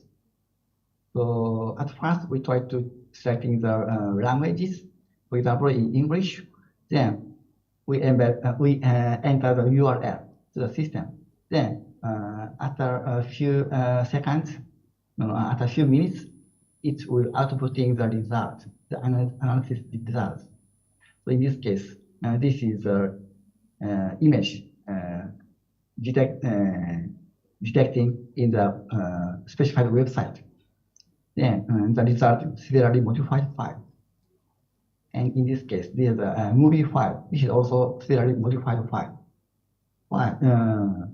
And by checking the result, we can find the modified areas by identifying the embedded watermark. If the modified area is spread over the image, then the result shows the white pixels. So these parts are modified from the original in this case. And in the case of movies, we detecting the modified areas and shown as a heat map. So in this case, we can see so this area is modified. So it's very easy for the users to recognize this area is modified from the origin. Okay, this is a kind of localization. So in case of watermark, we embed watermark in all of the over the image, and after the manipulation, we try to detect the watermark and identify the manipulated areas. In this case, this area is modified from the original. So this flag is modified from the original in this case. And in these cases, we analyzing the manipulated areas by using machine learning models. So based on the substitution levels, the modified area is highlighted using the heat map. And in the case of the movie file, this is very large file size. So we try to compress to show very highlighted version of the movies. So we employ the anime GIF output. Okay, this is some detail of the watermarking method. This is the original image, and we try to make some operations to extracting the feature components involved in this original image. And so this is like a singular value decomposition is applied.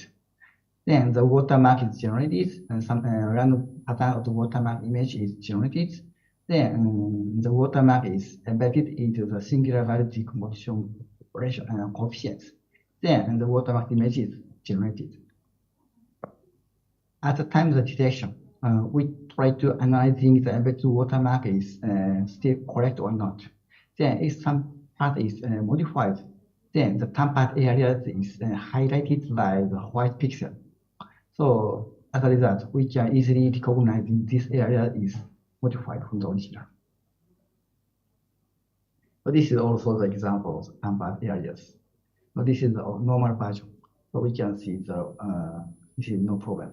But in the case of face swaps version, then we can detect these areas is modified from the original. And in this case, it's only the right eye is modified. Then the right eye area is detected as modified areas. Okay, and the next one is a machine learning-based forensics tools. So in this tool, we make a plugin. It automatically detecting the multimedia contents stored in the folder. So in the folder, it contains, for example, MP4 file, JPEG, and PNG file. Then we try to detecting the frame and detecting the face areas. And face area is tried to check it is fake or not. So this is the overview of the flow. First, input image or videos in the forensic tools. Then, in case of videos, we try to make a sampling of frames. Because of the large file size, we try to reducing the computational cost. We make some sampling from the frames. And we detect the face areas using the machine learning models called MTCNN. Then the face area is classified using the developed binary classifier. Then outputting the output result. So as a face detection, if the file image size is very large, it is time consuming. Therefore, we make a scale down from the original, then detecting face areas. and detecting the corresponding coordinate of the face to reducing the computational cost. Yeah, this is the result. Oh, okay, I'll make some skips. So it's just the time is reduced, but the confidence level is not changed from the original. And this is the highlighting method. So we detecting the two phases in this case, then try to analyzing the suspicion levels. Then the result is the one area is high probability, and the second one is low probability. It means this area it seems as modified. Then based on the probability, we calculating the heat map using the GradCAN, and by changing the amplitude of the heat map, then based on the original image, then we can see the highlighted version of the output heat map image. Okay, this is the analysis of our dissimilar project. The second one is some attacks to the forensics tool. So maybe you heard about the vulnerability in machine learning models. It is called adversarial attacks. So the next one is input image and panda. It can be recognized as panda. And machine learning model also can classify this is panda with high confidence level. But if some perturbation is added to the image, then the machine learning model will misclassify this is gibbon. But for human eyes, it still looks like panda. So machine learning models is very sensitive to some perturbation.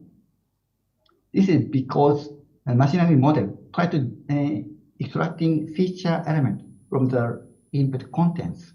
Then at the feature space, the model try to classify this is panda or gibbon. So in the feature space, there are some boundaries. So if the detected extracted feature is placed in these areas, then it's classified as class B. But if noise is added so that the feature space is moved to this point, then this image is misclassified. This is the problem of the machine learning model. So this is also applied for the machine learning model-based defect detection. So detecting the face areas and try to detect this is fake or not. So the result is fake, for example. But if attacker adding the noise to the fake video, then in such a case, the classifier will misclassify. It is real. So how to defend against such an attack? One approach is make some pre-operating filter. So this is classified as dog. So this is perturbed by noise. So the detector tries to analyze this image contains some adversarial perturbation. So if it contains, then the detector outputting this is adversarial example. And if it has no perturbation, then it detects as normal. So before the classification of fake or real, the system should classify it contains perturbation or not. But this is not sufficient because this is just a classification of two classes. This is adversarial example or not. But our final destination is classification of fake or real. Therefore, we try to make a filter to recovering the original classification result. It is called purification. So the adversarial perturbation should be removed by filtering operation. But the manipulation traces, manipulation artifact should be left behind. So this is very important factor. So this filtering operation just removing the adversarial perturbation, not the manipulation artifact. So how to develop such a filter? This is research topics, and sometimes this is very difficult point in this research. So in our case, we just develop a classifier, so this detector, by using the following architecture. So this is the input image, and try to analyzing the output of the classifier. If the input image is just directly inputting the classifier, they are outputting some result. So after we prepare some filterings, then observing the result. Because filtering operation may affect the output of the models.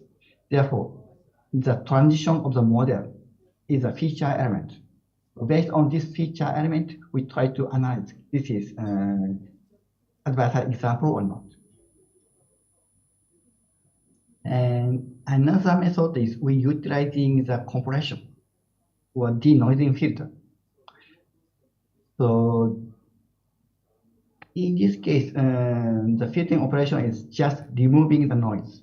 But in this approach, we try to analyzing the removed noise, so making denoising filter and calculating the difference from the filtered image and the original. Then observing the difference means the filtered element. So this filtered element is in the normal case it looks like a Gaussian noise, but in case of adversarial examples, the noise is not looks like Gaussian. So there are some difference between the these elements. So we try to train the binary classifier to classify these two different noise. So as a result, we can classify this is adversarial example or normal with high probability. Yeah. Just skip this slide. So this is the universality of the experimental result. There are many many attacks to make adversarial examples. So we try to train the classifier using the unknown attacks. So in the train dataset and test dataset is different. So even if the train and the testing dataset is different, we can achieving the high accuracy. Therefore, we can achieving a certain level of the universality. And also the amount of noise. So the epsilon is parameters to controlling the amount of the noise. So if the noise parameter amplitude is high, it is easy to classify. But if the noise parameter amplitude is low, it's difficult. It is very natural. And at the time of the training, the noise parameter is fixed. Then the binary classifier may misclassified due to the difference of the noise noise energy. Therefore, we try to check the difference noise strength by changing the epsilon. So even if the epsilon is different, we can detect a high accuracy. So in the training time, we setting the epsilon is 1. Then the training at the time test, we can detect a high accuracy. And even if the epsilon is low, in such a case, we still detecting, we still achieving the high classification accuracy. Okay, this is something. Okay, this one is feature works. So in this talk, we introduce some recent works developed in this similar project. There are two approaches combined to detect fake contents. One is watermarking technique, and the other one is machine learning techniques. So, the case of watermarking techniques, it assumes the official contents is targeted for protection. And in case of the machine learning techniques, it assumes unknown contents in the wild. So official content means official movie from the government or industries.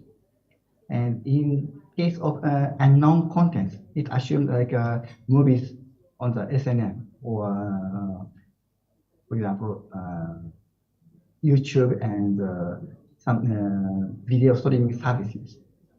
So this is everybody can broadcasting their contents over the internet. So in such a case, it is difficult to apply the watermarking approach because watermark should be embedded in advance.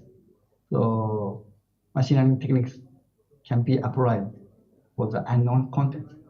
So these two techniques are developed to fighting against fake contents. And the other topics in the fake contents, so if generative AI is applied to generating the manipulated or fabricated contents, such a content will contain manipulation traces, manipulation artifacts. But in case of cut-out operation, there is no manipulation artifact because only a part of the content is cutting out from the original. So in such a case, only a certain part is extracted from the original videos. Then in such a case, it may cause impression manipulation through malicious cropping process. So this is also very important point in the research on fighting against fake content. And next generation of the content protection approach is the content credential. This is the concept of the credential of multimedia contents. So there are many new generative AI methods have been developed. It is sometimes difficult to accommodating the new models. So it is like a cat and mouse models. So the attacker will try to developing a new model, new generative AI models, and the defender try to developing a detection method. But for the attacker, it is much more advantageous compared to the detector. So in this sense, it is difficult to accommodating to the new method. And also, as I explained, there is a vulnerability to adversarial attacks. So a jamming noise will be added to fool the classifier. So how to removing the adversarial perturbations, the adversarial noise, without removing the manipulation artifact. It is very difficult in general. And also, this is a cat and mouse game. So new generative AI model versus new classification method. So concerning this situation, the new concept for content credential is now investigating. So this concept is forex. It allows anyone to verify the editorial history of contents from its generation. So this is a concept for the reliable AI systems. So everybody can checking the reliability of the system by using the credentials. So if the content is modified at anywhere, we seems it is manipulated. So in such a case, nobody can trust about the contents on the net or on everywhere. But if the content credential is considered to distribution of the multimedia content, everyone can accepting the multimedia contents. Oh, this is created at this time, and the content is modified this stage and this stage. So the history can be checked by using content credential framework. So in such a case, it can be make some reliable system. So this is a new concept of the content credential. Okay. Thank you for your attention. This is my talk. Thank you very much, Professor Kobayashi, for your inspiring talk. He just presented to us the topic about fighting against fake content with the recent technologies of the adversarial examples and how to detect adversarial attacks. I'd like to open the Q&A session for this talk. We are welcome 3 questions. Please raise your hand.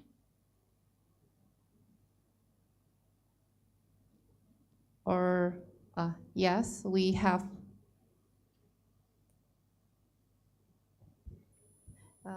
Is it possible for the camera to?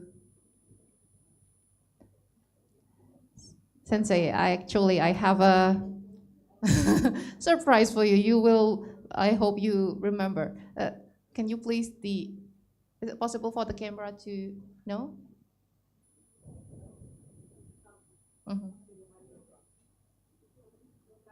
Camera to the audience.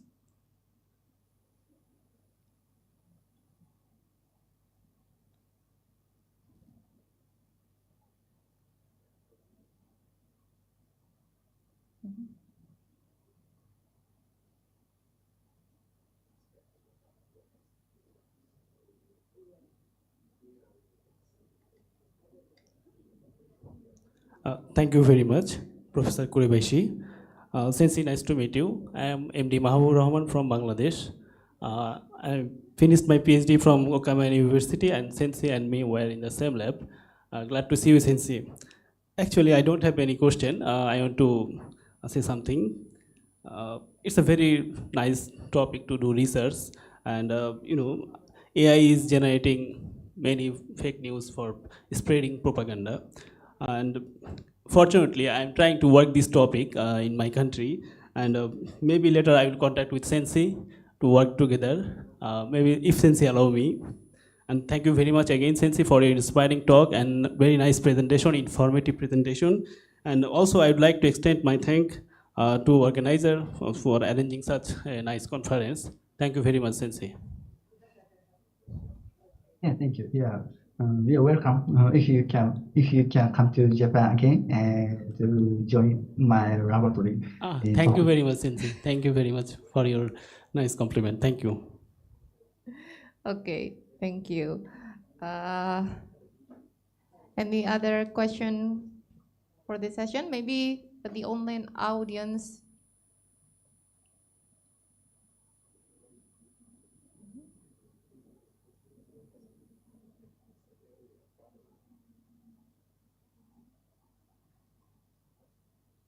Okay.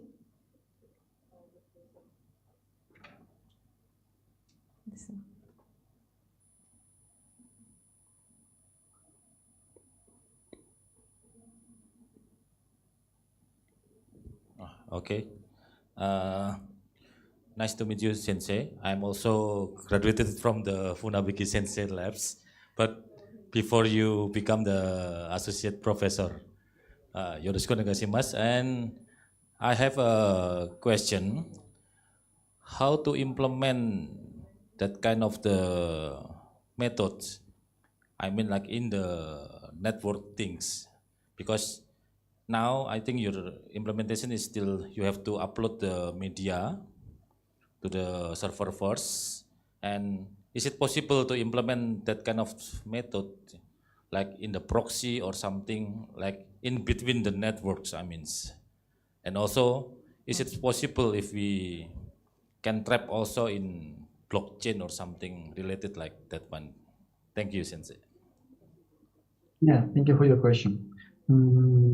Yeah, actually, the detection of the fake contents is very time consuming. So if the content is only a still image, it is possible to implement it in the proxy server to detect. But in general, if the material content contains videos, it is difficult in real-time operations. Therefore, and also it requires high computing resources. At the server side, it needs very high computing power is required. In such case, it is not it is feasible to implement in the servers, because if many people try to access the server to analyzing it is fake or not, it will create as a DOS attack, because many people try to access to the server using the analysis for the analysis. It requires a lot of computations before distributing the contents. Therefore, it is not realistic. So one possibility is if you uploading your file as a SNL services, or for example YouTube, then before you distributing your contents, the server side will try to analyze. After, for example, 1 hour or 1 day, then it is approved. After that, it can distribute it to the others. In such a situation, it's possible. But in general, it's very expensive in terms of computational cost. And the second question is the use of the blockchain. It is also a very convincing approach in the application of the content credential, because the origin of the content and the editing history of the contents can be detected, can be analyzed by everyone. It needs some history information is stored at the server or in a secure way. So this would be realized by using the blockchain. It's all of the editing history is stored in each node of the blockchain. It is reason to checking the history of the editing. So in this sense, the blockchain is a very important factor in developing the content credential concept.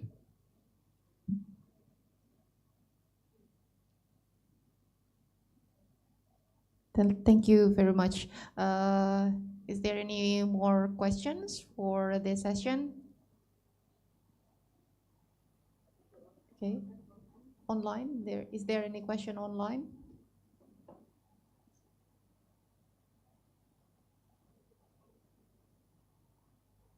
Actually, I have listed so many questions here, even though I'm the moderator. It's very interesting topics. And at first, in your first slides, you introduced that fake contents can be viewed as how to say, parody, or starting from 3 or 4 years ago, we have the prank trends, especially in our society.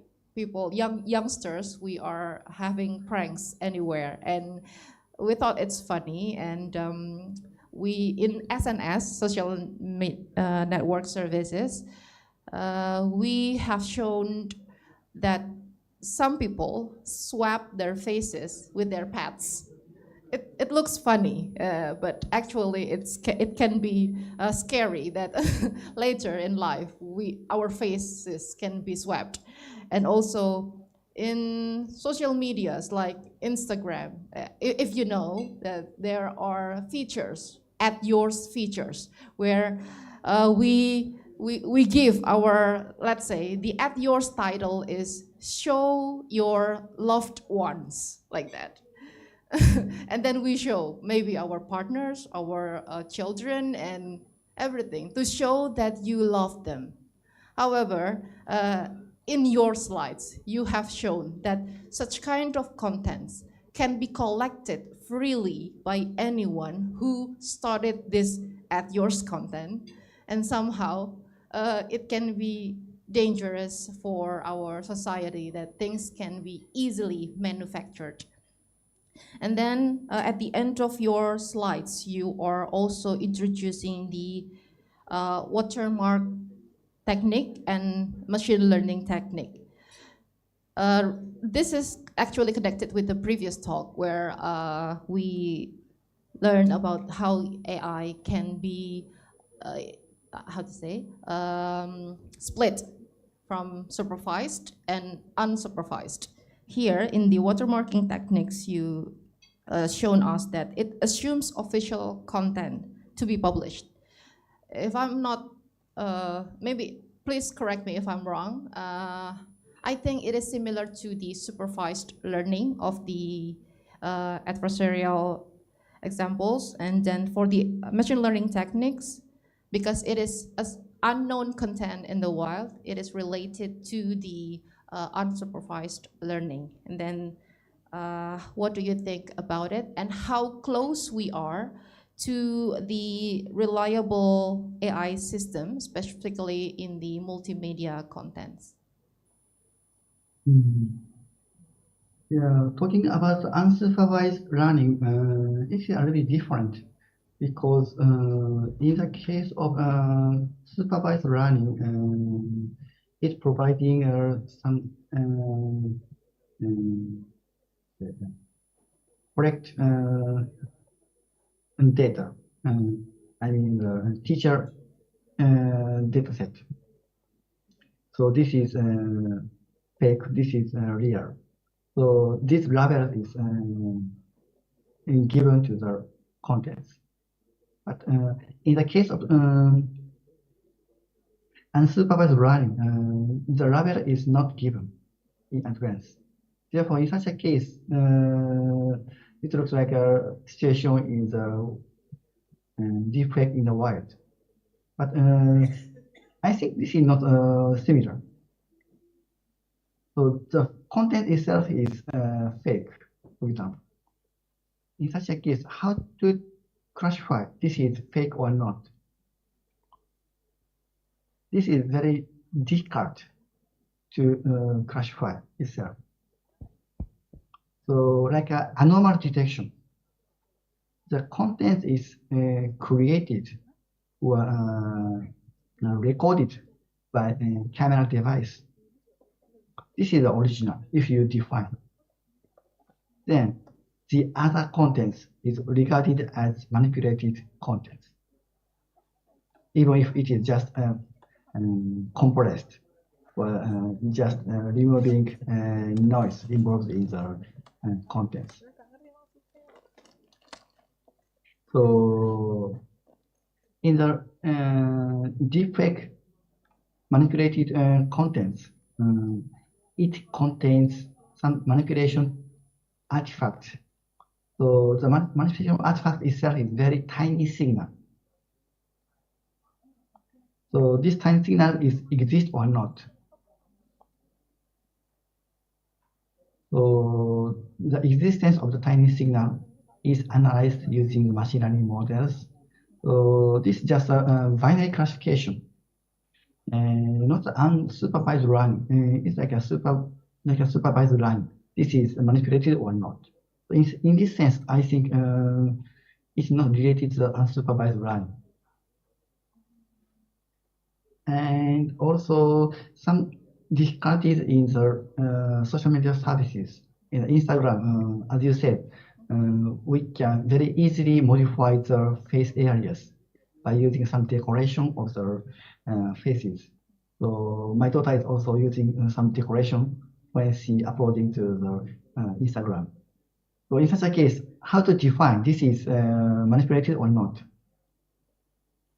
So yeah, if you define the content is manipulated, means the content recorded by as a device is modified from the original, then it is manipulated. But just a modification of the original to make some enrichment of the contents, it is not a malicious modification. Okay, so in such a case, it is difficult to define what is malicious and what is non-malicious. If the face is swapped from the original, if somebody's face is swapped to your face, then it can be very simple. This is malicious. But if your face is modified by making some makeup, is it fake or not? I think it's not fake. So how to define what is malicious, what is non-malicious? This is some discussion. We need some discussion. How to define the definition of the malicious? Okay. Is this answer for your question? Is okay? Yes, Sensei. Thank you very much. Okay, ladies and gentlemen, it was a very inspiring discussion about fake news, fake contents, how we are fighting against the adversarial attacks, how the advancement of multimedia forensics have been presented by Professor Minoru Kuribayashi from Tohoku University. Once again, I'd like to express our sincerest gratitude to Professor Kuribayashi for presenting your research here. We really hope to see you next in the future for collaborations and also future discussions. Thank you very much. Thank you.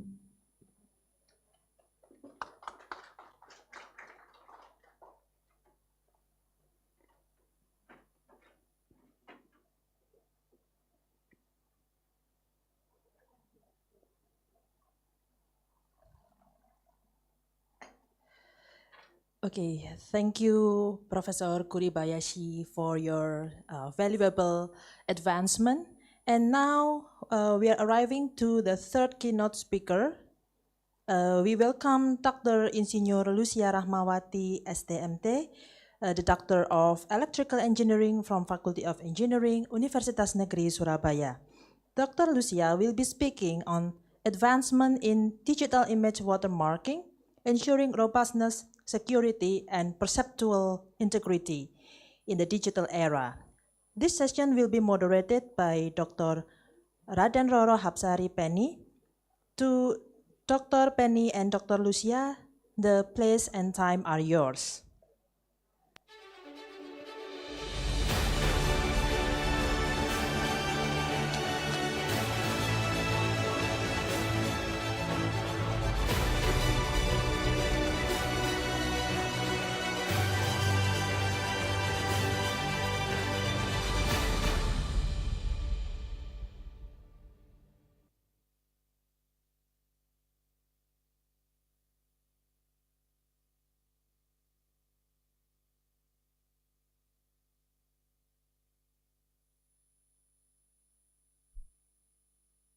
Bismillahirrahmanirrahim. Good morning, ladies and gentlemen. Thank you for joining us for the keynote session of the International Conference on Vocational Education and Electrical Engineering. My name is Hapsari Penny and I will guiding this session today. We are honored to welcome Dr. Lucia Rahmawati, an esteemed expert in electrical engineering. Dr. Lucia hold a bachelor degree from Institut Teknologi 10 November Surabaya, a master degree from Institut Teknologi Bandung, and doctoral degree program from Institut Teknologi Surabaya. Her extensive research experience include visiting scholar at Southern Taiwan University of Science and Technology, visiting scholar at Utah State University, USA, sandwich program at the Laboratory of Signal and System in Central Supélec, France, postdoctoral program at Paris-Saclay University, France, and right now, Dr. Lucia will present the topic Advancement in Digital Image Watermarking, Ensuring Robustness, Security, and Perceptual Integrity in the Digital Era. This session will run 45 minutes, including 30-minute presentation by Dr. Lucia, followed by 50 minutes Q&A session. For our online participants, please free to type your question or use the raise hand feature. For those joining us on site, you may raise your hand and we will bring the microphone on you. Without further ado, please join me in welcoming Dr. Lucia Rahmawati. Dr. Lucia, the floor is yours.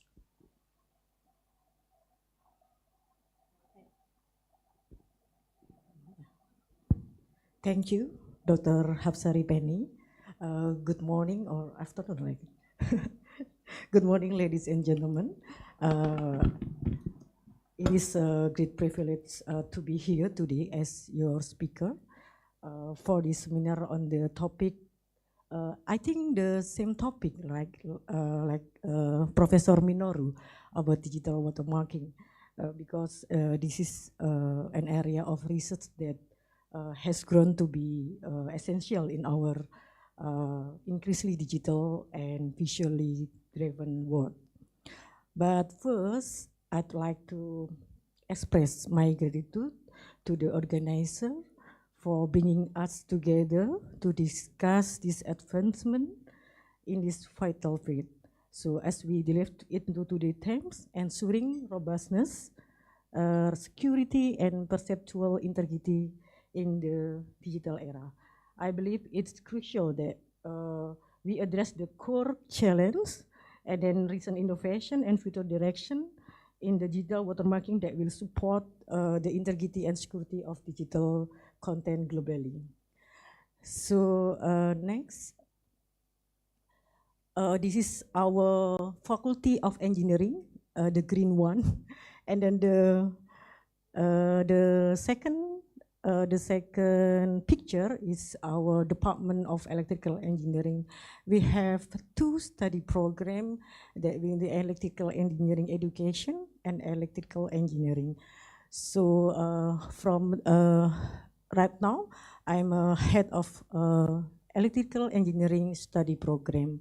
You can visit our website maybe that you can find our current research, inter-research, because we have all of faculty members and study program members in this website. So in electrical engineering, we have four research field, electrical engineering, electronics engineering, and then telecommunication and computational intelligence, and the last one is control engineering. So maybe we have such kind of collaboration for the next session maybe. Okay, next. In a world where digital images are constantly shared, this is our agenda today. Introduction to digital image watermarking, the fundamental concept and importance. And then the next, how do we create watermark that they are imperceptible yet robust enough to withstand attacks? And then the next is about how do we balance the security with user experience. And the last content is about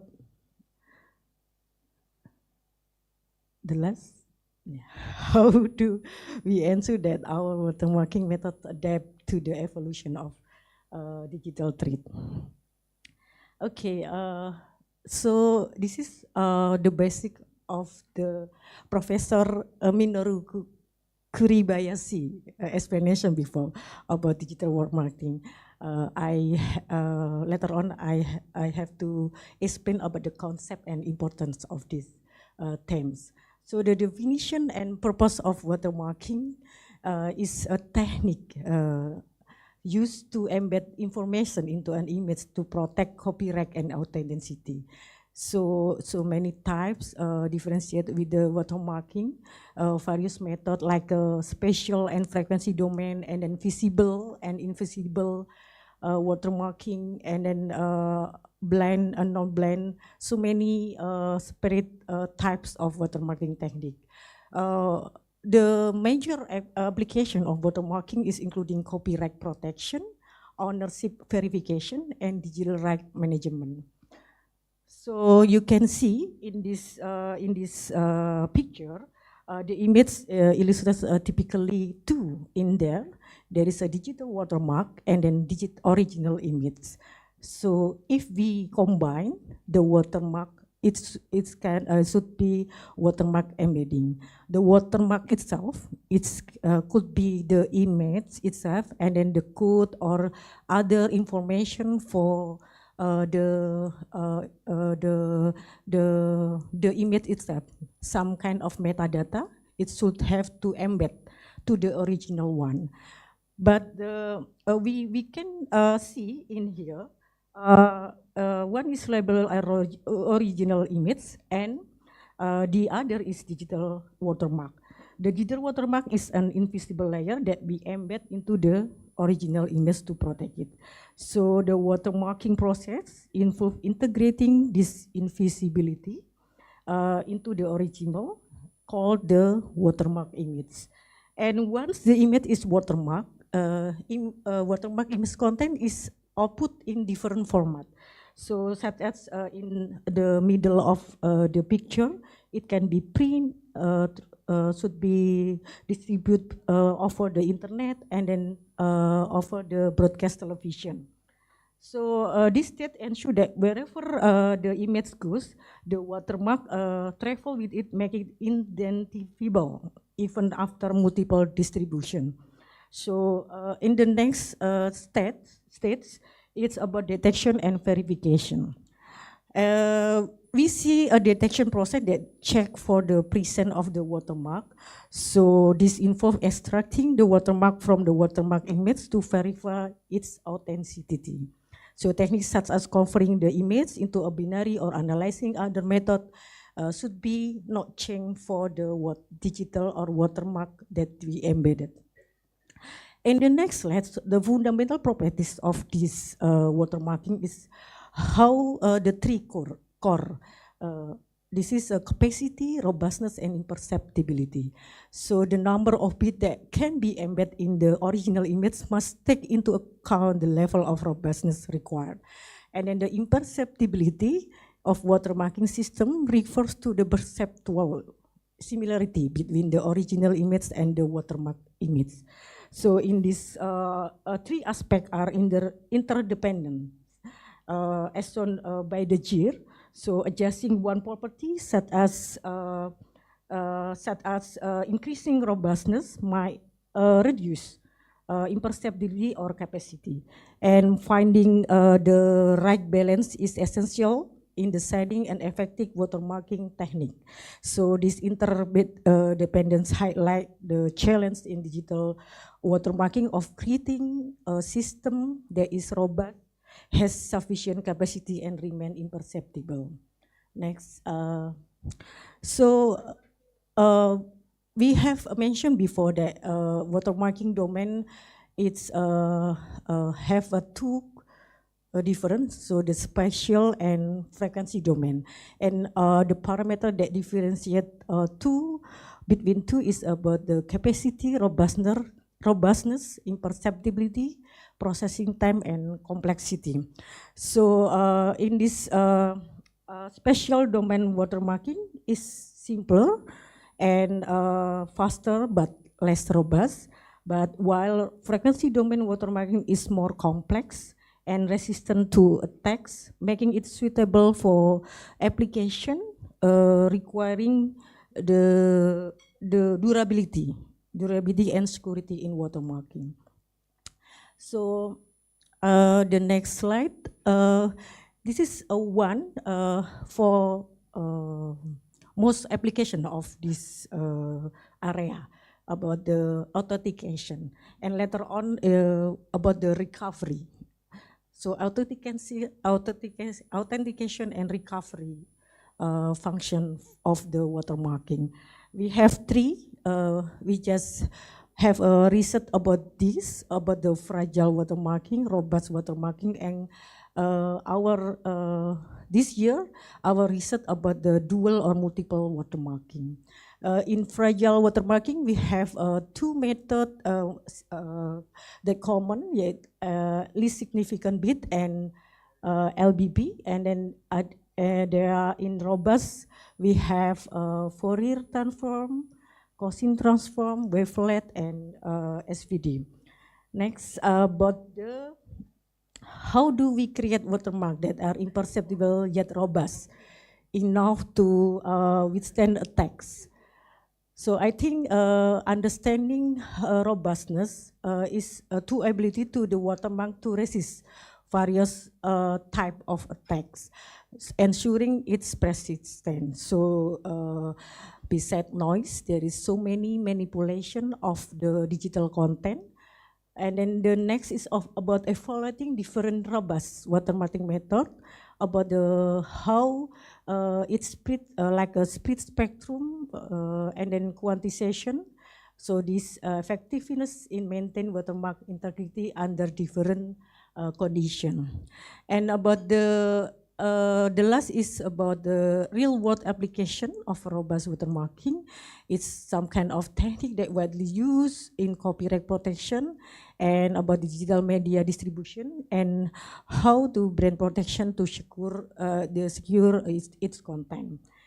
And next, this is what we call that imperceptible and robust. It can involve carefully to balance technique that embed the watermark in a way that invisible for our human eye, and this is resilient against various form of attack. So here some key method to achieve this. Our research in this year is about frequency domain embedding. We have a discrete cosine transform, and then discrete wavelet transform.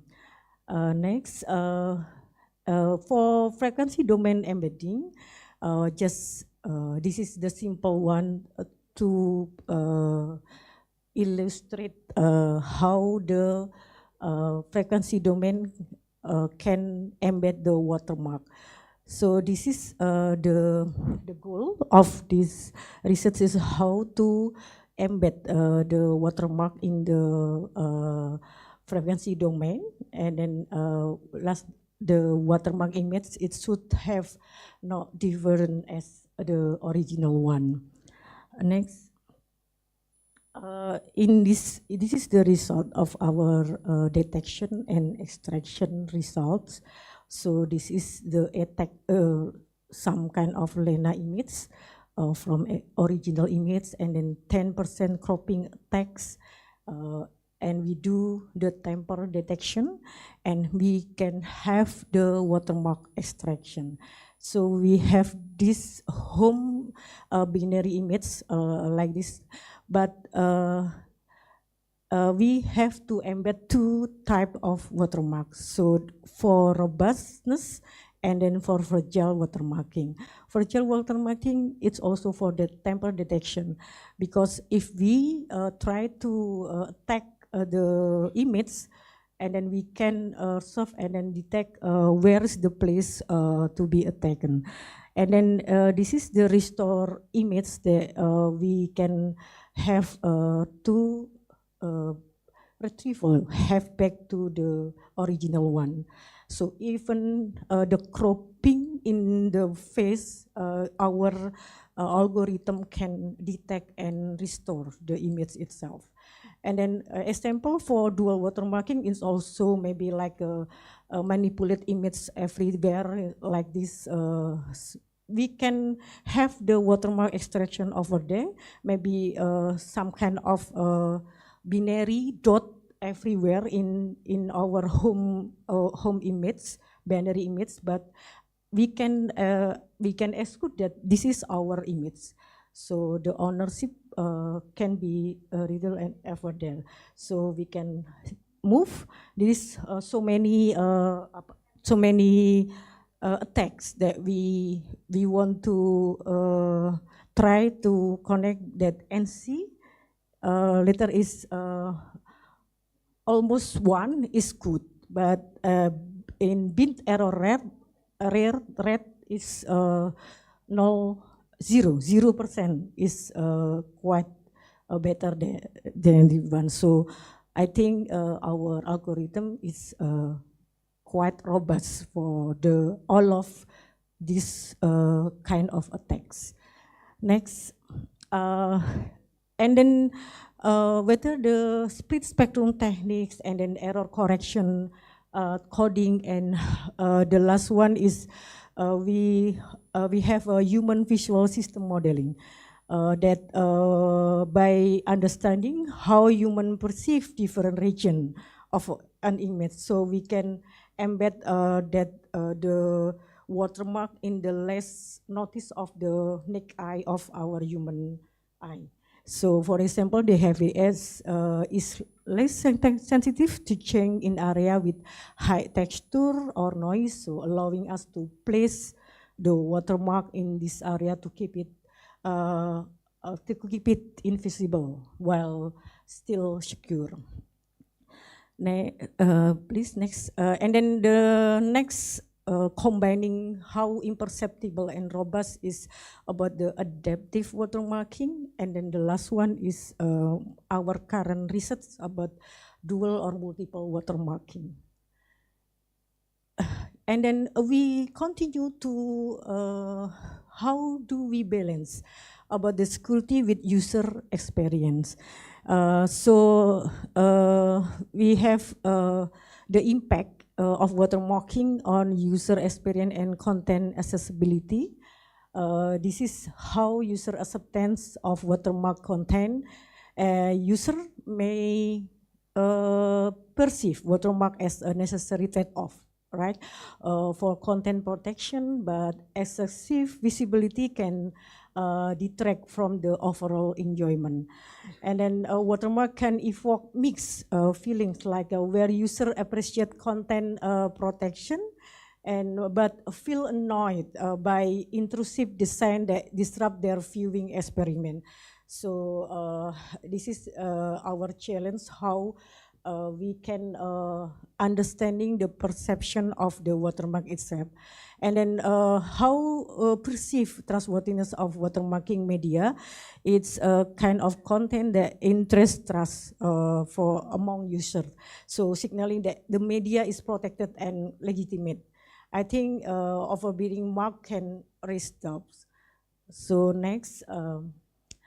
So the balancing about the security and user engagement, yeah. How to have effective design choices, and then how the impact on content accessibility. This kind of making it a little bit difficult for visually impaired about the user to engage with content that it's not thoughtfully implemented. And then about the long-term effects on user retention is we have what's it in the three point of view about the user loyalty and content interaction, about the influence on sharing behavior, and then the last one is about retention strategies through watermarking. And next we have the how it can enhance security.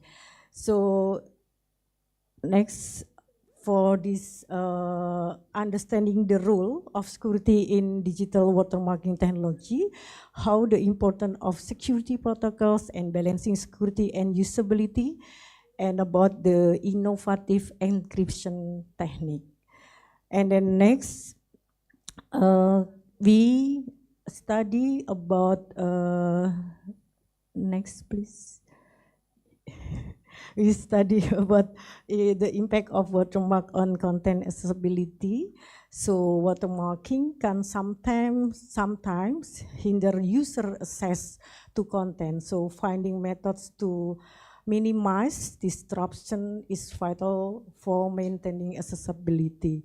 And about the user awareness of watermark content, this is the challenge of educating users about the presence and purpose of watermark can enhance their experience and foster greater acceptance of security measures. And then the last is about feedback mechanism for improvement. Implementing feedback system allows users to share their experience, which can inform ongoing enhancement to watermarking technologies.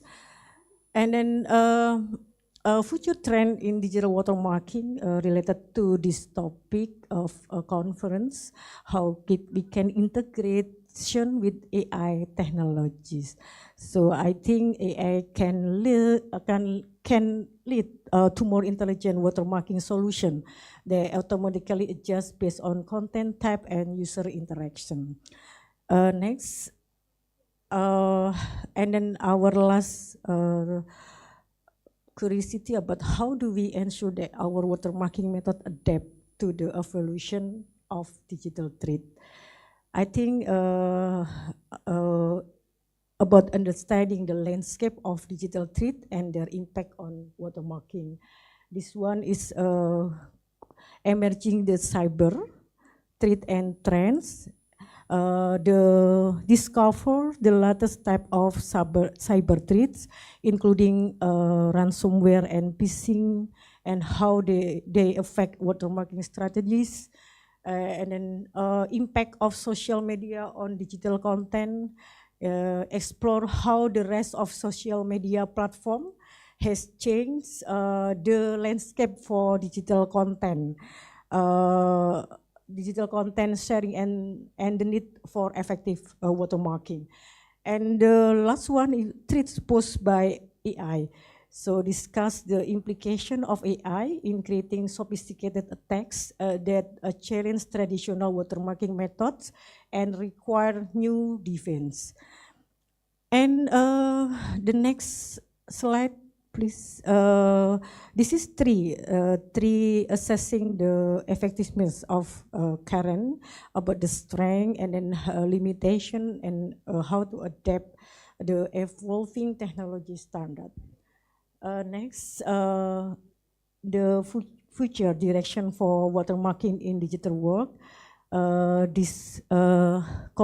And I highlight in three: collaboration between tech companies and researchers. So in UNESA, we still have curiosity how to implement this research to collaborate with the tech companies. And next, about the developing adaptive watermarking technique that respond to new type of attack. Because so many media and then the cyber security itself, we can adjust the challenge presented by emerging technologies. Next, about the impact of AI and machine learning. Next. We can implementing responsive watermarking strategies within dynamic adjustment of watermarking parameters and utilization of adaptive algorithms. The last one is feedback loops for continuous improvement. Evaluating the effectiveness, we can use the metric for assessing watermark resilience and conducting a real-world testing scenario, and the last one, user feedback on watermark visibility. And the last, about the implementing machine learning algorithm to enhance watermark detection and resilience. So this kind of algorithm can enhance how to detect the watermark that is where is the fragile or robust or semi-fragile that continue to have broad wide of functional of the detection. This utilizing supervised learning for watermark detection is about the training models with label data and then feature selection and extraction, how to evaluation metric for model performance. It's quite challenge for this supervised learning for watermark detection. Next, in this one is about the adapting to new digital threat with unsupervised, about clustering technique for anomaly detection, and self-organizing maps for visualization and dynamic model adaptation. And next, we can integrate deep learning, so many method that in latest research about this field with CNN, RRN, and GAN. Next, so to conclude our presentation, so digital image watermarking has become an essential technology for maintaining content security, ownership, and authenticity in the digital landscape. So to the pursuit of robustness, security, and perceptual integrity within watermarking methods ensure that digital assets remain protected from unauthorized access and tampering. Recent advancement, particularly adaptive algorithm and AI-driven technique, are paving the way for more resilient and imperceptible watermarks. As we advance in this field, a balance between innovation and ethical responsibility will be key to addressing future challenge.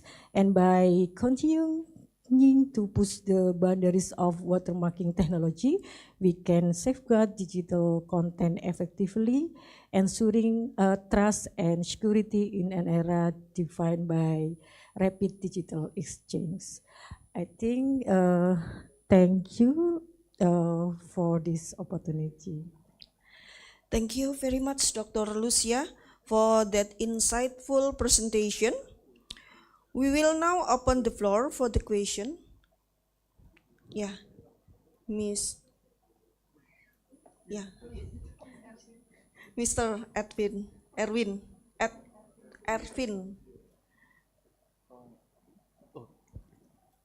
Okay, thank you. And I think the interesting topic, right? Because the watermarking in the computer vision also needed and the digital image processing. And we know the watermarking usually related to encoding and decoding, right? I want to ask which one the best watermarking that you use, because you already use many watermarking, right? And what the highest accuracy for the watermarking method that you use in the research? Yeah, like that one. Yes, please. Thank you, Mr. Erwin, for your question. It depends on. So there are three types of watermarking method related to the function. This one is fragile watermarking, robust watermarking, and then semi-fragile watermarking. So if you want to directly detect the watermark that you embed in the image itself, so I recommend you to use the fragile watermarking. But it's directly detect, but to recover or the watermark is quite different with the new one, but we can detect directly. If you use the robust watermarking, it's for the function for authentication. So the robust watermarking, the authentication, it's the watermark should have a similar at we embed. So if like a compression, image compression, if we send it to the maybe the social media platform like WhatsApp or something else, is we have a black box how they compress our image, but we can we can extract the watermark that we embed before. It's I think you better use the robust watermarking. And the last one is about semi-fragile. Semi-fragile is two different function about how the authentication and then how to recovery. So I think the combination between two, we can so the watermark is just your image itself. So maybe like a Lena image, so your watermark is Lena itself. And then if you try to communicate or transfer to IP address or something, and then later on in the detection, in the decoding, we can track and then try to extract the watermark. Extract the watermark, and then after extract the watermark, like our previous image, we can recovery, because the watermark is two kind of watermark. One is some kind of logo or binary image, and one is the image itself. So we have two kind of watermark, so we can authenticate and also recovery. I think it depends. Thank you. Is there any other question for Ms. Lucia? Maybe from online participant? Okay, Dr. Lucia, if we're talking about digital image watermarking, how to balance? Oh, sorry, Professor Kuribayashi, the time is yours for the question. Yeah, thank you for your great talk about digital watermarking. And I'm also doing research in digital watermarking. So I have some questions about your talk. So first, you talking about the security of watermark. But, how do you classify the security and the robustness of the watermark?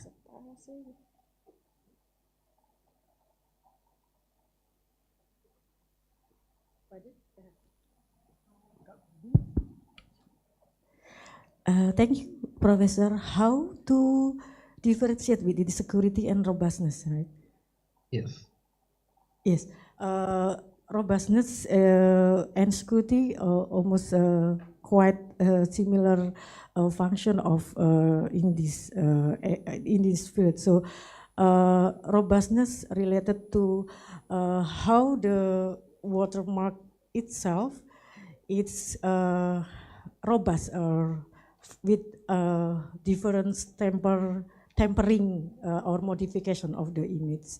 So it's part of one of the security function that still have the robustness to the watermark itself. I think it's my opinion, Prof. Thank you. I think it is a little different. In the robustness, it is let's say tolerance against the modification of the multimedia contents, even if the content is modified. So, for example, compressed or filtered, or adding noise, the watermark is still survive.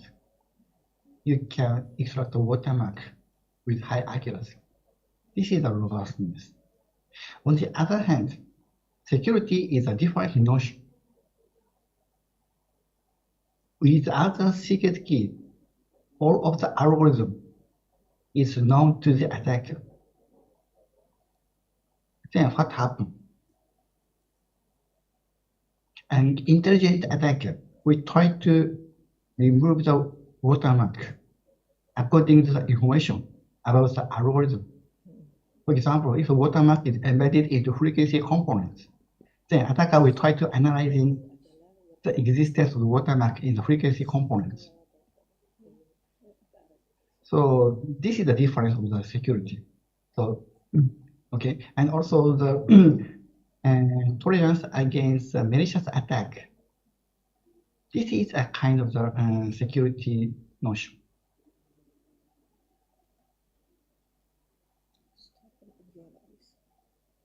And the other question, can I make another question? Your question, the last question about it? Yeah, okay, What next is? question. Yeah, so you're talking about image watermark. So in the last 20 years, 30 years, many researchers have been developing the image watermarking.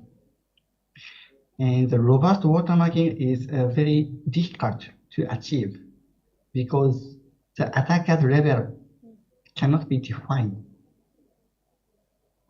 If the watermark is embedded in the image, the attacker will try to remove the image by adding strong noise or analyzing image, analyzing the embedded watermark signal.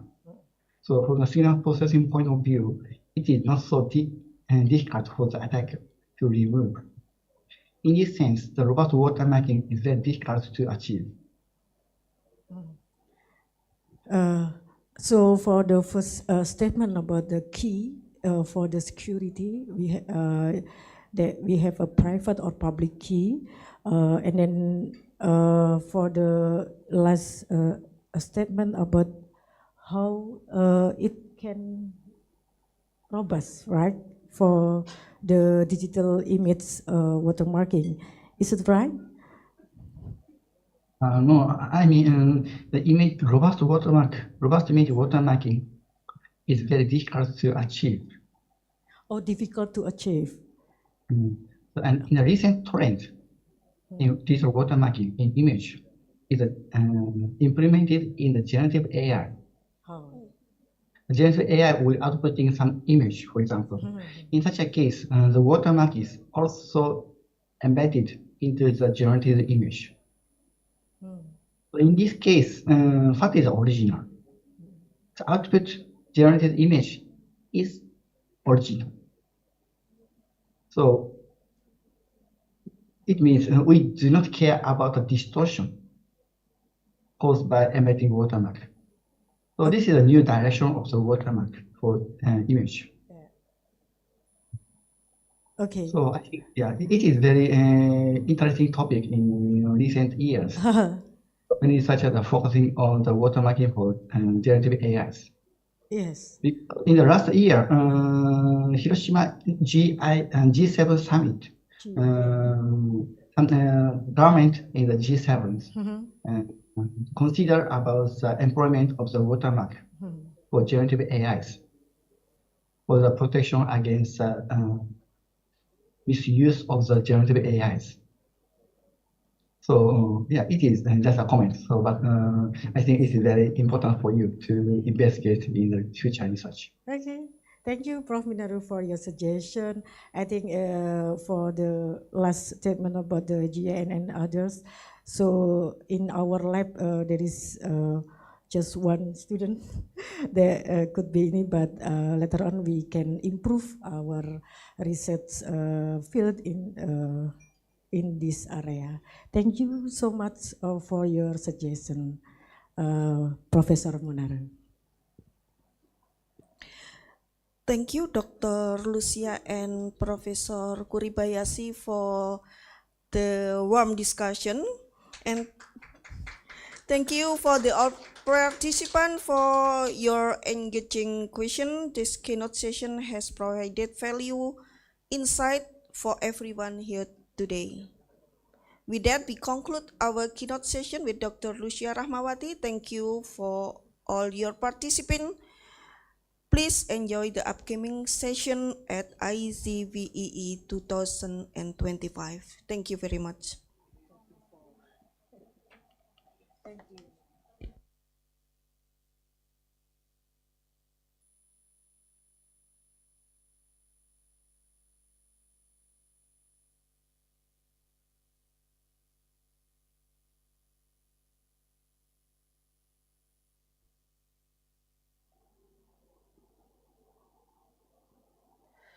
Thank you, Dr. Lucia, for the comprehensive presentations.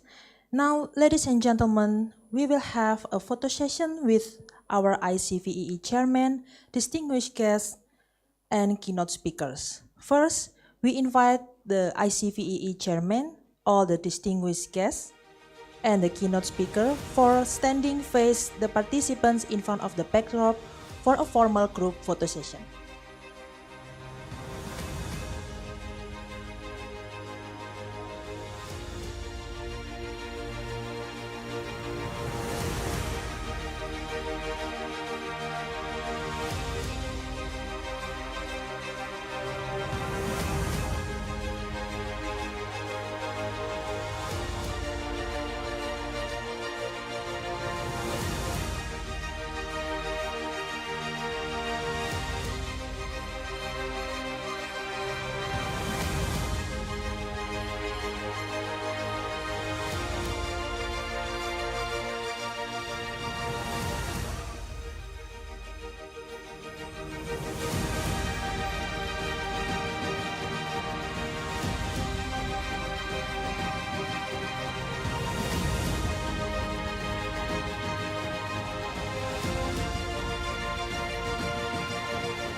Thank you. Now we kindly ask all the ICVEE guests, to take a picture together with all the participants facing this way.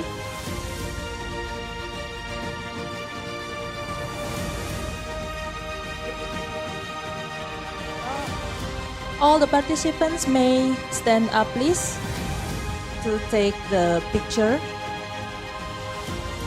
Yes.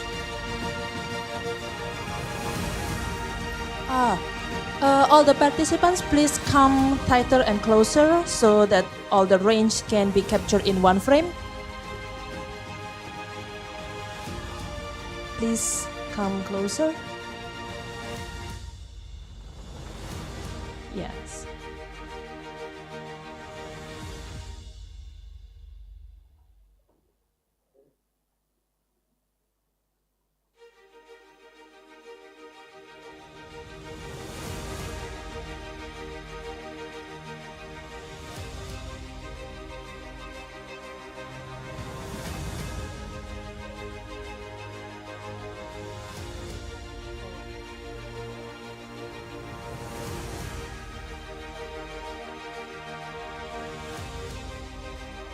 Okay, thank you.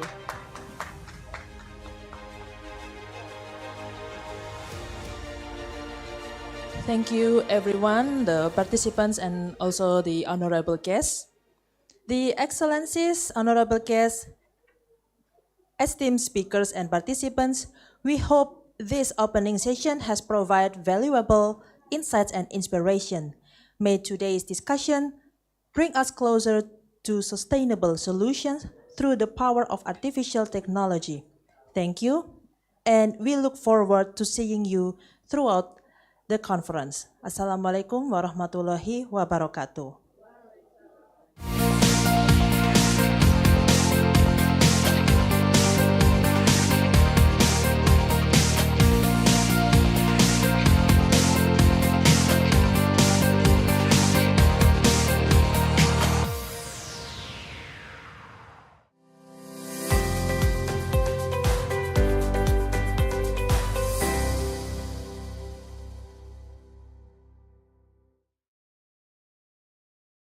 Break, the attendees are invited to join the parallel session starting at 1 p.m.